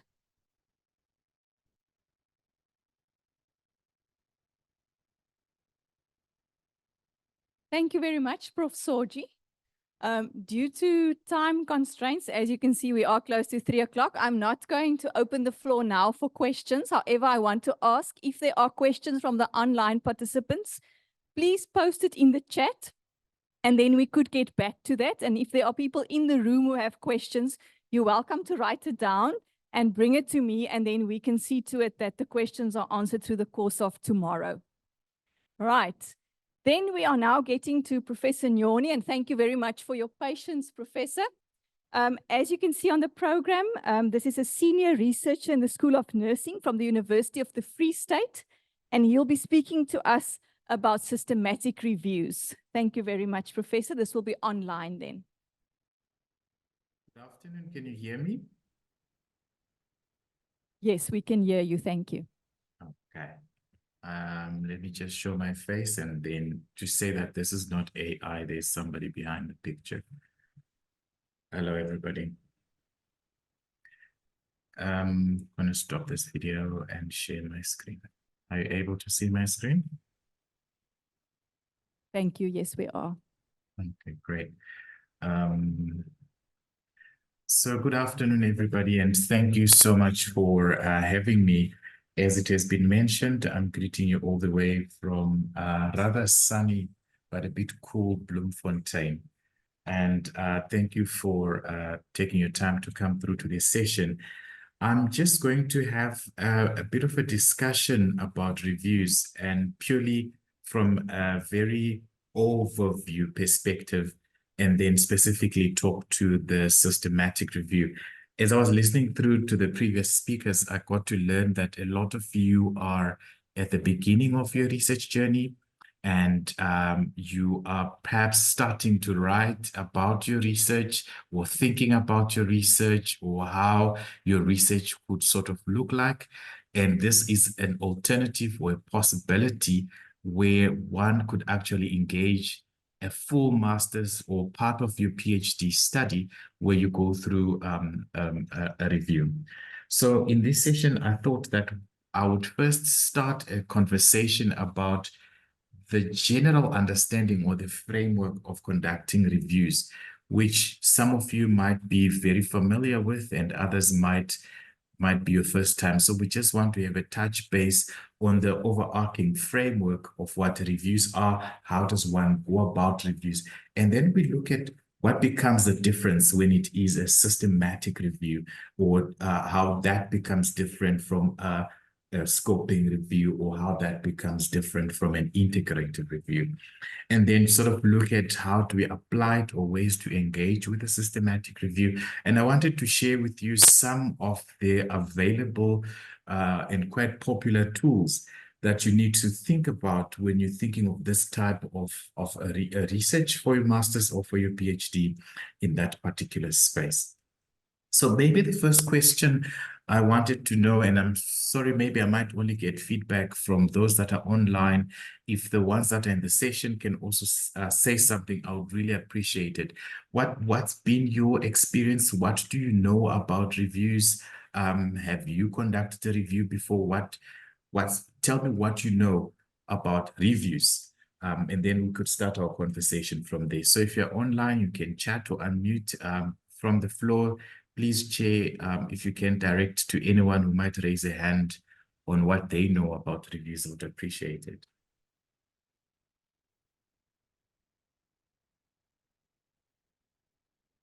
Prof, we have somebody in the room who's going to respond. Appreciate it. Hi. Hello. Know about reviews is that it involves a lot of reading, Mhm. and there's quite a lot of articles that a person has to go through. They have to screen it and they have to make sure that it's applicable to their study or not. Right. I like the first part, a lot of reading, because that becomes the sole thing that you do for X number of years, just reading and going through the same article, sometimes 15, if not 20 times. And you said it quite well that there's a screening process that happens with that. Any other comments? I'm sure in some undergraduate study or a master's, you have done a literature review. What was that about? It appears to be a very generally quiet class. Not to see what's known out there. Was to see if you want to see, so that you're bringing out what could be the purpose of doing a review. So wanting to see what's known out there. Okay, so if you still have a brilliant idea or a clever idea, put it on the chat. You can always interrupt me when I'm talking, just for you to be part of the conversation about reviews. So you're correctly saying that there is a lot of reading, there is a lot of engagement, and it needs to be a bit clear on what one needs to do. So this is your overall or your general framework of how to conduct a review. So this framework will not be specific to a particular approach, but you'd see that most of the steps that you are seeing here is exactly what one goes through when you conduct a review. So you sitting in a space where you're conceptualizing your study, and we often say to the students, when you are enrolled for a master's degree or for a PhD degree, you have an idea of what you want to work on, and that's where everybody starts from. Same applies when you're doing a review. You have an idea of maybe this is what one could look at, or maybe this type of question is what one could ask. But then you have a discussion with your more experienced colleague, which is your supervisor or your coordinator, and you start to narrow it down, refine it a bit more. And if the direction of your conversation is, yeah, but we're having a lot of assumptions, we are not so sure what the literature is saying, or we think this could take a review process instead of it being primary research, then the steps that one follows are quite different from what you do if you're doing your primary research where you're collecting data from people. In this particular place, you are collecting data, but your source of data is actually the literature. So you start by clarifying or identifying what you need, meaning it eventually trickles down to what's your research question, and we become very pedantic about it and say, what's your review question? And then from there, we talk about developing and aligning an inclusion criteria. I love calling it an eligibility criteria because your eligibility criteria or the articles that you're going to include needs to link very strongly with your research question. If these two don't mix, it affects everything down there because you might eventually get articles that you included but do not answer your review question. So it's an initial and important step that you start considering your eligibility criteria. Then you then go on to the next step of searching for this evidence, selecting the evidence, evaluating the quality of the evidence, extracting specific evidence from these articles, analyzing that, and then presentation. So this type of framework is more or less what you get to engage in within the 48 different types of reviews. Yes, our latest evidence is saying that, we used to think there are 12. I think when I did studies, we used the paper by Booth and Booth in 2009, and we're proud that we know 14 different types of reviews: systematic review, scoping review, integrative review, blah, blah, blah. The latest research is telling us that there are now 48 different types of reviews. So each one of those has a different focus, a different purpose. But when you look at the underlying framework of the steps that you follow, they sort of give you this process of identifying the question, the criteria, searching, selecting, evaluating, extracting, analyzing, and then getting to present your outcome. So let's take each part of these one step at a time. So once you have had that discussion, which is your step one now, you need to identify the research question or the review question. The first thing that you need to be clear about is why. Why do you want to do a review? Okay, we want to measure the effectiveness of this particular drug over that particular drug in the care of students, but we don't have literature to back us up. Or we want to know what's known about carers in a burns unit. We want to know the experiences of nurses that work in an ICU full of children or something like that. But we want to investigate what the literature or what others have said about this phenomenon. Regardless, you first need to have a full, strong understanding of why you want to do the study and why do you want to do it as a review.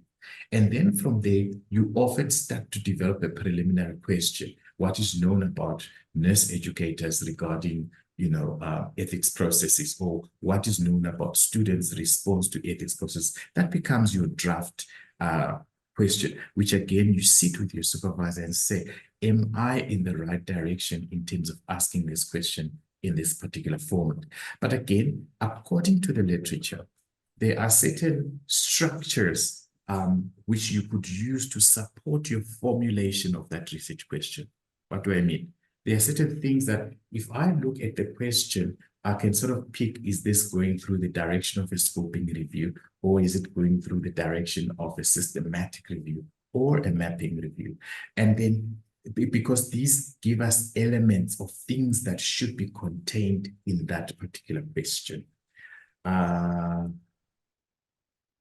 Okay, before I get to that, okay, I'll come back to this part.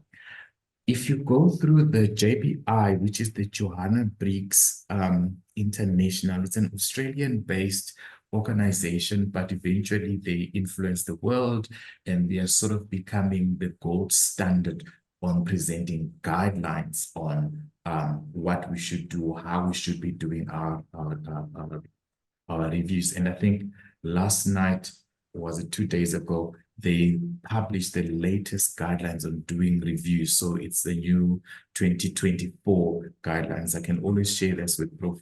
Paula after the session if you are interested in just getting up-to-date information about conducting this. But what they eventually do with this process in guiding your formulation of your review question is that once you've defined the purpose of this, you start to have some discussions on a few pointers about what type of evidence are you looking for, what type of population are you looking for, what exactly are you looking for. And using this decision tree, you then eventually come down to what type of a review are you going to be focusing on? Is it going to be a narrative review? Is it going to be a systematic review? Or am I going to only do a scoping review? Or am I doing an integrated review? And this is an important part of doing a review, to first clarify your question and then clarify exactly what are you going to do or which type of review. Believe me, you do not want to write your proposal halfway through and you're still not so sure what you want to do, because that affects the outcome or your methodology.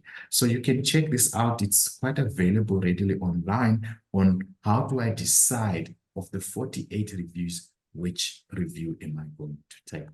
And then I said in the formulation of the questions that there are these famous acronyms. And they're famous because they've been used now to associate with particular type of reviews. For example, we've got the PCC. The PCC is my favorite. And a lot of the nursing students that are quite exploratory in terms of their reviews eventually use in their scoping and their mapping reviews, where you are specific that you talk PCC and you're talking population, concept, and context. So your review question, whatever you're asking, needs to show me what is the population of interest, what's the concept that you're interested in, and in what context are you looking for this information. I'm looking for information about the nurses' experiences with children that are burnt or something like that in ICU. The context is about ICU. The concept is about the experiences of burnt children, the experiences, and the population is about nurses. You can also have a subpopulation about children. But it's important that this is isolated in the first place when you're doing your review question. Either you work with a PCC, like I said, your narrative, your mapping, your scoping review often follow your PCC, or a PICO. And a PICO works quite specifically with your quantitative systematic reviews. And again, as I spoke about that, there are 48 different types. Systematic reviews have then been split again to have a quantitative systematic review and a qualitative systematic review, which is not really the focus of today's session. But if you are interested in conducting a systematic review, that's something to really think about in terms of, is it a quantitative, is it a qualitative one? So I'll talk a bit with a quantitative one in mind.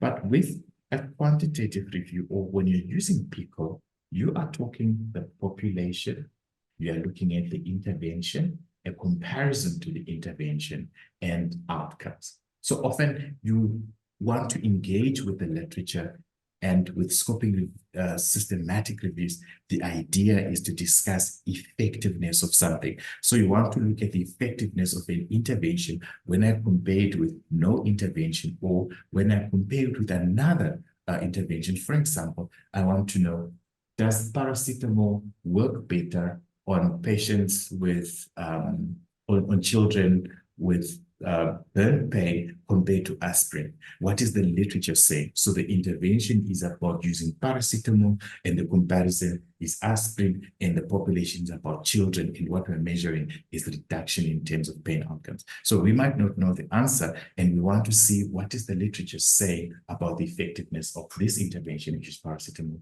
compared to no interventions, or compared to aspirin, which is a comparison. So you find variations where you get a PO, which is just PIO when there's no C. Then so there are a bit of issues that come in there. You also get PCOTs. PCOTs then sort of focuses it now specifically on the same population intervention comparison and outcomes, and then the 8 time frame that can be a PCOT.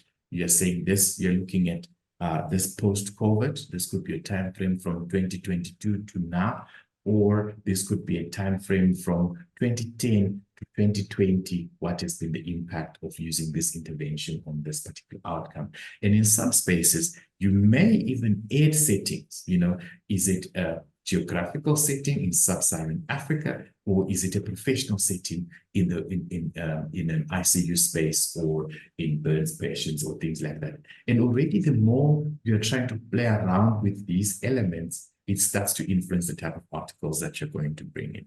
Then you've got SPIDER. SPIDER works around the sample, the phenomenon of interest, design, evaluation, research types, and so forth. And so when you go through the literature, again, if you're interested in doing reviews, there are different acronyms that align with different review methods. And when you formulate your review question, you should be clear to say, okay, I used PCC, and with PCC, I see these elements, or I'm using PICO. With PICO, I'm seeing these elements. So the next issue is about the inclusion criteria. And the inclusion criteria sets the tone of what papers get to be included in your study. And already you start to make this decision before you even start searching for the study. And the reason we're doing this usually before that is to make sure that we limit any biases. You don't now read a paper a couple of steps later and you're like, oh, I know the author is probably from the Free State. Let me cite him, even if the stuff doesn't relate to your question. So you need to be very clear that you specify your inclusion criteria a priori, or before you actually conduct your research, where you specify what population do you want in your study, what concept are you talking about that should be reflected in the papers, in what context. So if the papers that you receive or you get from the library don't have this population, they're out. They don't have this concept, they're out. They don't have this outcome, they're out. There's not even a time to say, even if they only have the population, I'm just going to give it in. You've created this criteria and you just have to stick to it. So you also need to specify the type of papers that you're going to have. Are these only going to be research papers or primary research? Or are you focusing on the reviews that have been done before? Or are you going to have case reports? Or are you going to have opinion pieces? Are you going to have website? That needs to be made clear. Are you going to be specific on your research designs and methods? I'm only looking at quantitative studies, or I'm only looking at qualitative studies, or this is purely about mixed methods research.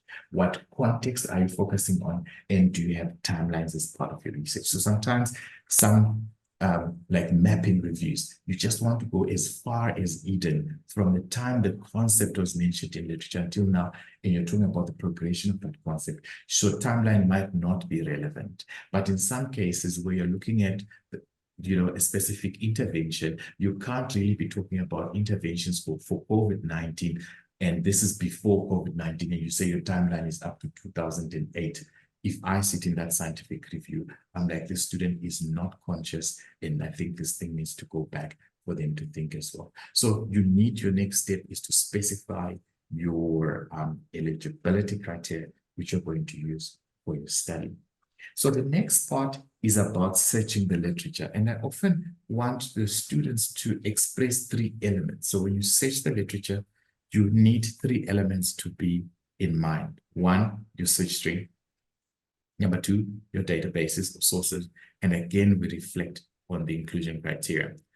I see there's something in the chat. 48 type reviews, so many, each review type have established validated in is there's place and necessity to differentiation of each type.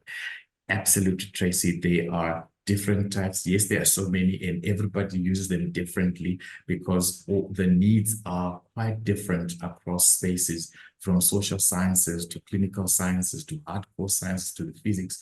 And it's quite difficult sometimes to, get this one way of doing things. They're very different.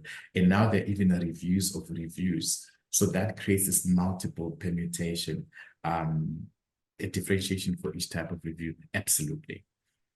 So with the search string, just remember that you will need to play quite a lot with your key concepts, the ones that made up your PCC or your PCOT or your PCOTs and whatever, the population, the concept, and the context. So if these are your three areas, and your population are nurses, your context is sub-Saharan Africa, and your concept is burns or something like that, you need to develop what we call a search string, where you put these words together and then you hunt for them on the literature. So when you throw that in and say nurses, burns, and so forth, the chances of you getting up to 1 billion papers are extremely high. And 97, if not 99% of those papers will mean absolutely nothing. It will be rubbish. So you spend your 2 years of your master still screening papers that have no relevance. So we often want you to use what are called Boolean operators and modifiers. And again, we add in the concept of synonyms. So synonyms support you in actually looking at how the word has been used or how the concept has been used, differently, but meaning the same thing, and they might be talking to the same studies. For example, they might call them children, they might call them pediatrics, they might call them under fives, but they're still talking to the same people. There might be nurses, they might be professional nurses, registered nurses, but they're still talking to the same people. So often, if you look at the work by Whitmore and Nafa, which is quite old, but I loved it because it was one of the foundational work in the reviews. They often use the concept of what they call a quick and dirty search, where you even go on Google Scholar and add your key concepts and see the papers that are coming up. And from the papers that are coming up, you can actually pick some of these additional words that are being used in replacement or as a synonym to your concept. So you said low-income countries. They use low resource countries, but it's the same thing. They use low and middle income countries, but it's really the same thing. So you line up all your different types of synonyms. You join the synonyms together with your Boolean operators, the or operation part, and then you bring your concepts together now with the end part in brackets and so forth. Usually the librarians are quite brilliant in playing around and creating a fantastic search string. I think I have an example of a search string of something we just did looking at graduate attributes in health sciences. But as you can see, the issue was about, it used PCC. We looked at specific competencies, which is brought up here. We looked at teaching and assessment, which is brought up there. And we looked at health professions, professionals education, so important nursing, physio, blah, blah, blah, occupational, biokinetics, and all those health professionals that come in. And this becomes a typical example of what your search string actually could look like. But again, this is quite a refinement process, and students often suggest a search string. This is what I often say. You suggest a search string because I want to see, can you see Boolean operators? Do you understand what you're talking about? But you often sit with a librarian and refine the search string such that it sort of makes some sense in something that is worth looking for. And then databases is quite an interesting story, because that depends usually on the access that you get at the university. Most universities, I'm sure NMU has something like that you access a wide range of databases. That's the strength of being part of the university library. Because if you was doing this on your own, in your home, the only database that you could look at maybe PubMed, or it can be, but you might not get through what the university system gets. So you need to be quite clear again on the databases that you're going to search for the information. Often at proposal level, we want the students to suggest your databases, which means you should know what is CNAL, what is EBSCO, what is Cochrane, what is this, and what do they do in terms of this. But when your librarian does the search, they will eventually give you a final list of databases where your studies came from. So the databases we have are not exhaustive. There's certain times when you're like, you wish you'd have what the Americans have, or you wish you have what the other ones have. But we have, I think, in South Africa, a good access to quite a large number of databases. And when you report this, often it's quite a very careful and meticulously reported review, because you need to show where exactly did you get the articles that you're including. From there, you've got now the articles, and often you get the first batch, which is often a title and abstract. The first thing that you get from the library when you ask them to do research, they spit out a title and abstract. But before you get to play with the title and abstract, you first need to get your criteria clear. So if you're going to work with your supervisor and your co-supervisor, or you'd want to have an additional researcher because perhaps you want to be 3 instead of 2, such that there's somebody who breaks the tie when decisions are made, you need to be very clear amongst the team. Guys, what is it that we're looking for? We're looking for this, we're looking for that, we're looking for that. This is the criteria that we've set for ourselves. And if we do not agree on this, how do we resolve the problem? And often when you work with supervisors at times have so much power, which is great. I think they're experienced and they're knowledgeable, but sometimes they have so much power that the students eventually just agree because this is what the supervisor said. But when you look in hindsight, it was not necessarily the correct choice. So you need to have already a discussion of, Prof, can I challenge you? Can I come in and say, but I saw this and this is why I think this should be included. And that Prof doesn't necessarily become the alpha and the omega for the review, because that often affects the quality of your work. Anyway, from the library, you get abstracts and titles. And now you need to screen the abstracts and titles for their relevance with the inclusion criteria. And screening is done blindly. So you individually do it. I'll go and do it in Bloom, you do it in PE, and Gqeberha, sorry. Somebody does it in Durban. We don't see who the other person, what the other person is doing until we come together in a meeting and share our outcomes. And the reason for this is trying to eliminate bias, to eliminate influence, because the moment you see Profs put this one in, and then you're like, yeah, but I'm just a master's student. This person has done it, so maybe let me just align with Prof. Sometimes Prof might not have been conscious when they're making those decisions. So that needs to be made carefully. Then you come back and you discuss your choices. And then from the choices, you then eliminate those that do not meet the inclusion criteria. And then you get those that meet the inclusion criteria and request full text articles. And then once you've got full text articles, you repeat the steps and then discuss until you've got a final solid number. These are the articles that we're including in our review. We've also seen a practice where for those that you've decided to include, let's say there are 30 or 35, whatever the number. Students, we often encourage the students to also go through the reference list of those articles. Just check if from the titles that you're picking from the reference list, do these titles meet our inclusion criteria? And if they do, you go back through the circle, send it to the librarian. Please, can you check these titles for me? Can I get the articles? And we screen them again. This only just strengthens your work and it makes sure that all the gaps that you're doing are covered. So then there's a big thing called a Prisma flow diagram, which is, again, across all reviews, you need to present your work in what they call a Prisma diagram, which is the preferred reporting for systematic reviews and meta-analysis, and then the ACR, sometimes scoping reviews. But it just shows you how many records you identified through the journals or databases. Did you have any additional records from other sources like your reference list? How many were removed after duplication? Did you record the screening? How many did you exclude? How many were full text? And finally, how many were included in the study for synthesis or for your analysis? Yes. And then you get an exercise as well where you need to do what we call critical appraisal.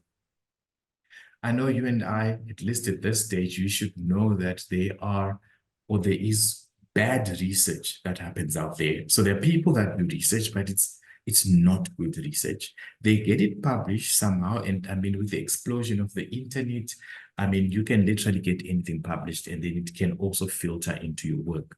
It's critical for some of the studies for you to actually evaluate the quality of the research. So for some of you who knows this popular pyramid, and it has now come in so many shapes and sizes, I can't even keep up. There is a whole quality of evidence kind of thing that the higher you go up the pyramid, the more rigorous or the higher the quality or trustworthy of that evidence. At the bottom part of the pyramid, there's really not so much there. For example, an expert opinion compared to an experiment. I can come in and say, but I've been doing reviews for 10 years and I think this is good. But if there's been an experiment that proves something else, then that experiment is actually more rigorous than my opinion. So if you're looking at it like from a positivist stance, your systematic reviews, your meta-analysis, that those type of studies that only synthesize good, strong quantitative research come higher on the evidence pyramid, and then the usually opinions, case reports, or descriptive studies are at the bottom. So after classifying this, you further look at the individual articles that you have, and you use what they're called critical appraisal checklists. I know JBI has one of them, and as I told you, JBI is Australian. And then CASP, which is the critical appraisal something program, which is UK based, also has checklists. And what they do is within this checklist, you can actually check a paper if it is a good paper or a bad paper. So you can tick it and say, good paper, bad paper, the design was poor, the population was bad, or this was not included, the sampling did not make sense, and hence it's not generalizable or it's not a good paper. So there are different checklists. Again, just check it out. CASP, JBI, they have spaces for which you could look at the quality of research. The MMRT was created specifically for mixed methods because, again, you know that there was a whole fight with researchers fighting on what is mixed methods, what's not mixed methods, what's multiple methods, and so forth. So there's a whole new, again, it's not new, it's quite old, but there is a tool about how you can check the quality of mixed methods research. So again, in your review, you then comment, maybe the evidence in this field is very poor, they're poor research, or the evidence is quite good. All the studies that are presented are quite high quality studies. Or in some cases, like with your systematic review, you can use this to eliminate studies. For example, you can say, if the study is of this particular quality, I'm sorry, it's not going to be used to be part of the systematic review. Then you're only saying your focus is on high quality studies that meet your criteria. So everything below is taken out, and so that strengthens your findings to say these findings that say paracetamol at 500 milligrams is better than aspirin at 200 milligrams was rigorous research, and therefore we can take recommendations from this review to inform practice or to inform policy.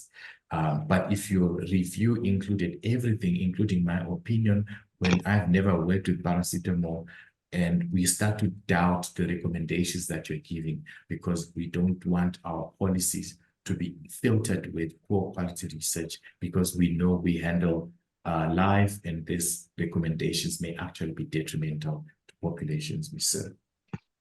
So we come to the issue of extracting data. So you've got now the final questions, the final articles that you have in, and you obviously will read it. It's a 5,000 word article on average. You read it again and again, like what you do with qualitative research, to get a just an understanding of what's going in. But you're not going to use the entire article because some of the elements are not necessary.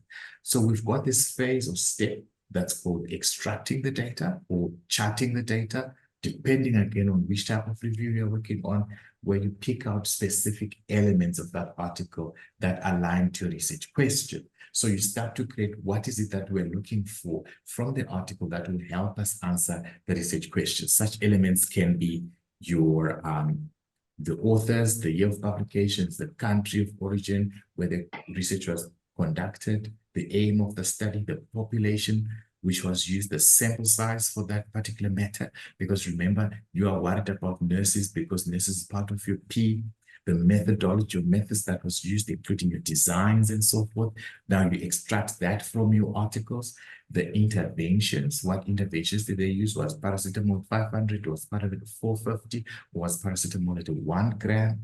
What was the comparator or the comparison, and what were the details of these? If it's an intervention, what's the duration of the intervention? When was it done, etc. And then again, there's always, especially with interventions, that it should be reported in such a way that we know when it was given, how it was given, why it was given, and so forth. And then what type of outcomes are you specifically looking for? I was looking at pain reduction. Okay, great. So how was pain reduction measured in this particular? Well, they used a pain score, or they used an analog score, or they used faces, and they said the baby is no longer crying, so the pain has been reduced. That might need to be extracted from that article that you're taking. And then you extract this data from article 1. You extract the same data from article 2. You extract the next data from article 3, such that you're able to then compare the extracted data across these articles. So the analysis of this usually is trying to look at it from your primary research question and rethinking about, dependent on the purpose and type of research, you often want to look at it from a quantitative lens, where often, depending on the review, you're looking at frequencies. For example, how many countries are actually reporting this field? What's the popular design that's being used? What's the median age of the participants in the studies? What are the number of nurses that are often involved in those studies? You might need to look at it from a qualitative lens. What sort of outcomes, and how do you link the outcomes with what you're saying? Recommendations, are there any sort of content analysis that you can pick on the popular issues that are coming through to reflect on the outcomes or on your review question? And then you can present this in more studies now. They're looking at presenting it in themes. They are looking at cumulative effect. They are looking at characteristics based on frequencies. But again, I warn you, the way you do your analysis and the way you do your presentation is dependent on the type of review that you're doing. So if you're doing a scoping review, the presentation is more narrative. If you're doing a systematic review, the presentation is more quantitative, particularly if you're doing it from a quantitative systematic review. You're focused on the numbers, and you're focusing on, can we get a cumulative effect of this issue to then say concretely the paracetamol is actually more effective than the other thing. So just applying it quickly on your systematic review process. Often we do your systematic review to determine effectiveness of an intervention. That's the main reason why one does, especially quantitative systematic review. You want to go to the literature and say, I've got a problem and I have to decide between paracetamol and aspirin. I'm sorry, I'm really using this example quite a lot, but is paracetamol better than aspirin, or is aspirin better than paracetamol? What are the researchers saying in the last 10 years? That becomes what you're working on. And to determine how effective this intervention is according to the literature, this becomes the grounds for actually doing an intervention where you specify population outcomes and your specific outcomes. Often with your systematic review, back on that framework. So the framework applies across. Now when you apply to the systematic review, you just need to be conscious of the review question, that you will not use your PCC, you will not use your spider, but you will use a PICO, and you can expand it to a PICOTS depending again on the reasoning behind this. So you're focusing on the population, on the intervention, on the comparator, if there is something to compare with. If there's none, it's also okay. And then on the outcomes, the formulation of your eligibility criteria is similar, that you remember to have your inclusion criteria early. Your search string and databases, we've spoken about that you operationalize all these elements. You look at synonyms, you Booleanize, and then you create this massive search string, same databases at the universities, and then you evaluate studies. And this can be used especially in systematic review, to eliminate poorly formulated, poorly designed studies. They are often taken out such that you really remain with highly rigorous research. And when you extract your data, You remember all the other elements, but you're now also focusing on making sure that the elements around the population, around the intervention and aspects of the intervention, the comparison and aspects of the comparison, and the outcomes become clearly spelled out and extracted across the included papers. And then finally, you do a statistical synthesis or a narrative synthesis depending on your included articles. Often with a systematic review, you'd want insights from your biostatistician, if you do have a statistician, that such that you don't make so many errors. Some of us are not statistically trained. I often say this, and it's easy for me to think, well, that makes sense. I can use that p-value, but I might need an oversight of a biostatistician to say, yeah, but listen, champion, this method doesn't make sense. But if you check again on that JBI manual, there are also suggested methods that one could use to do a statistical analysis for a systematic review. So this is almost my last slide. Just to think of this thing, which is quite important, especially coming out now with the latest guidelines for doing a review. Your proposal for a review needs to be registered online. There is the OSF, Open Science Framework, that one can access to register your proposal. So once you've completed your proposal, you need to register that proposal online. It's often for the researchers all over the world to know that you're working on this. And if there are others that are commenting on this, they can also comment on that. Because it's part of now, if you're intending to publish your work, the first question we ask from a journal site, is this proposal registered? Show us the link or the registration platform. OSF does it quite well. Figshare also does it quite well.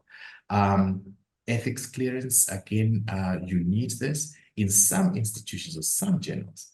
In some institutions, for example, the University of the Free State, we do not get a long ethics process because this is secondary data. What our ethics committee does is they give you what they call an ethics waiver, meaning that you do have an ethics number. This thing was seen by 1 or 2 people, but it's not necessarily waiting for a big ethics meeting because really this is secondary data, which is often of open access and easily available. Also have good relations with your information specialists or your librarians. They know what information to look for, where to look for it, and how to look for it. So in your team, get the librarian on board, get the librarian's email, and they will help you to get your stuff sorted. And I'm sure NMU has a fantastic batch of librarians that are ready to support you and help you to access your various databases. If you're doing a systematic review, statistician is your friend. Get them on board exactly to support you with the type of analysis design and the analysis part thereof to make sure that your stuff is highly congruent. I would also recommend you to investigate this free available. It's an artificial intelligence thing. It's a brilliant software. I use it quite a lot. It's called Ryan AI. With Ryan AI, you are able to do that screening thing that I was talking about, the blinding and the unblinding thing quite easily with people in different locations, but all looking at the same data, but not seeing what the others are doing. So there's a way that one can access Ryan and load those titles and abstracts and full text that the screening becomes quite electronic and easy. And with the data extraction, also think about creating it on a Google form. And then you work on 2 screens. You have your article this side, you've got your Google form this side. When you're asking for a title, you can copy and paste the title from there. When you're looking for the authors, you get the authors there, the country where the study was done, you put it in there. And the Google form generates a nice Excel spreadsheet. And then you've got all the data that you're looking for that you're going to do the analysis on. Thank you very much for your time. I hope this made sense. I'll only just be available, sorry, for at least 2 to 3 minutes for any burning questions. But if you really are interested in reviews and you want to have a bigger chat on it, my email address is there. So if there are any questions, any thoughts, please go ahead. Thank you very much, Professor Yoni. So as you heard, he has time for 1 or 2 questions. Are there any on the floor or online?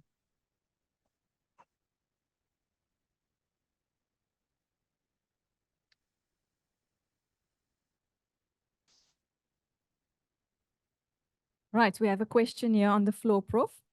Sure. Thank you so much, Prof. I just want to ask, this is just a personal question to you. What challenges have you faced when conducting systematic reviews? It's a very good question. The biggest challenge is always the conceptualization, getting it clear what you want to do, because the rest for me is always, it feels like you're cooking bread. You know, you follow steps that are already written. You can't be creative and genius and say, I'm going to skip the step. The biggest challenge is getting that leap of this is a systematic review. This is not a scoping review. This is exactly what we're looking for and not this type of a thing.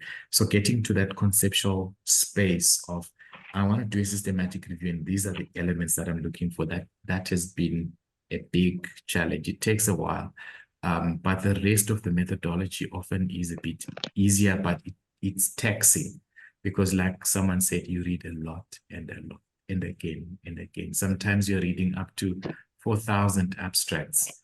And that can be a bit exhausting.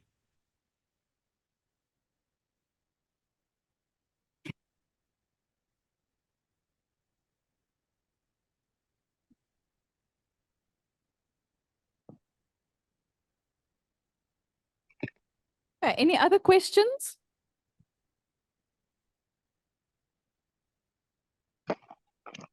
I don't see any hands in the room and nothing online currently. Excellent. All right, Which means thank I you was very much. either very clear or people didn't understand, but I'm sure it's the very clear one. Thank you so much. And for bye-bye. joining us from the University of the Free State. Thank you. Have a good Well, one and then I'm all the going to best. hand over to our Director of Research in the faculty, Professor Mulariri, to close the day for us.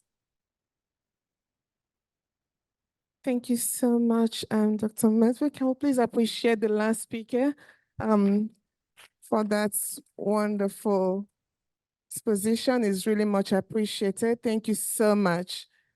I think my job is the easiest. Just appreciate each and every one of us for being here. I really want to appreciate all the presenters since morning. Those that were not here, maybe when we started that joined, and the chairs of the various sessions for navigating the pathway to landing us very successfully to this time.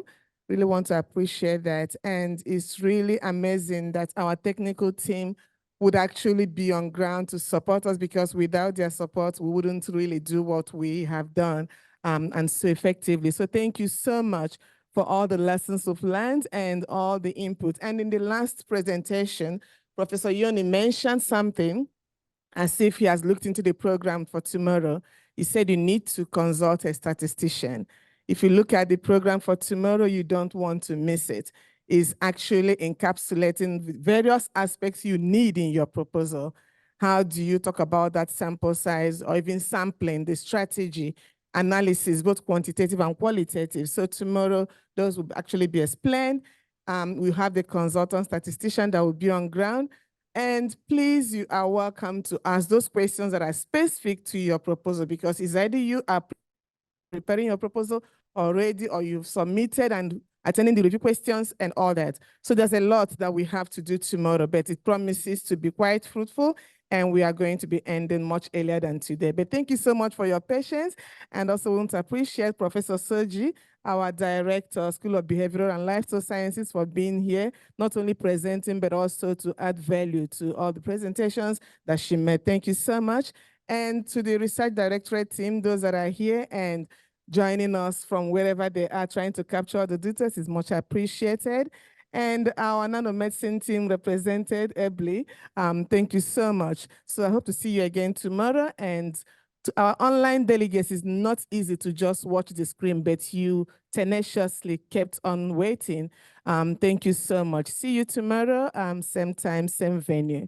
Enjoy the rest of the evening. Bye.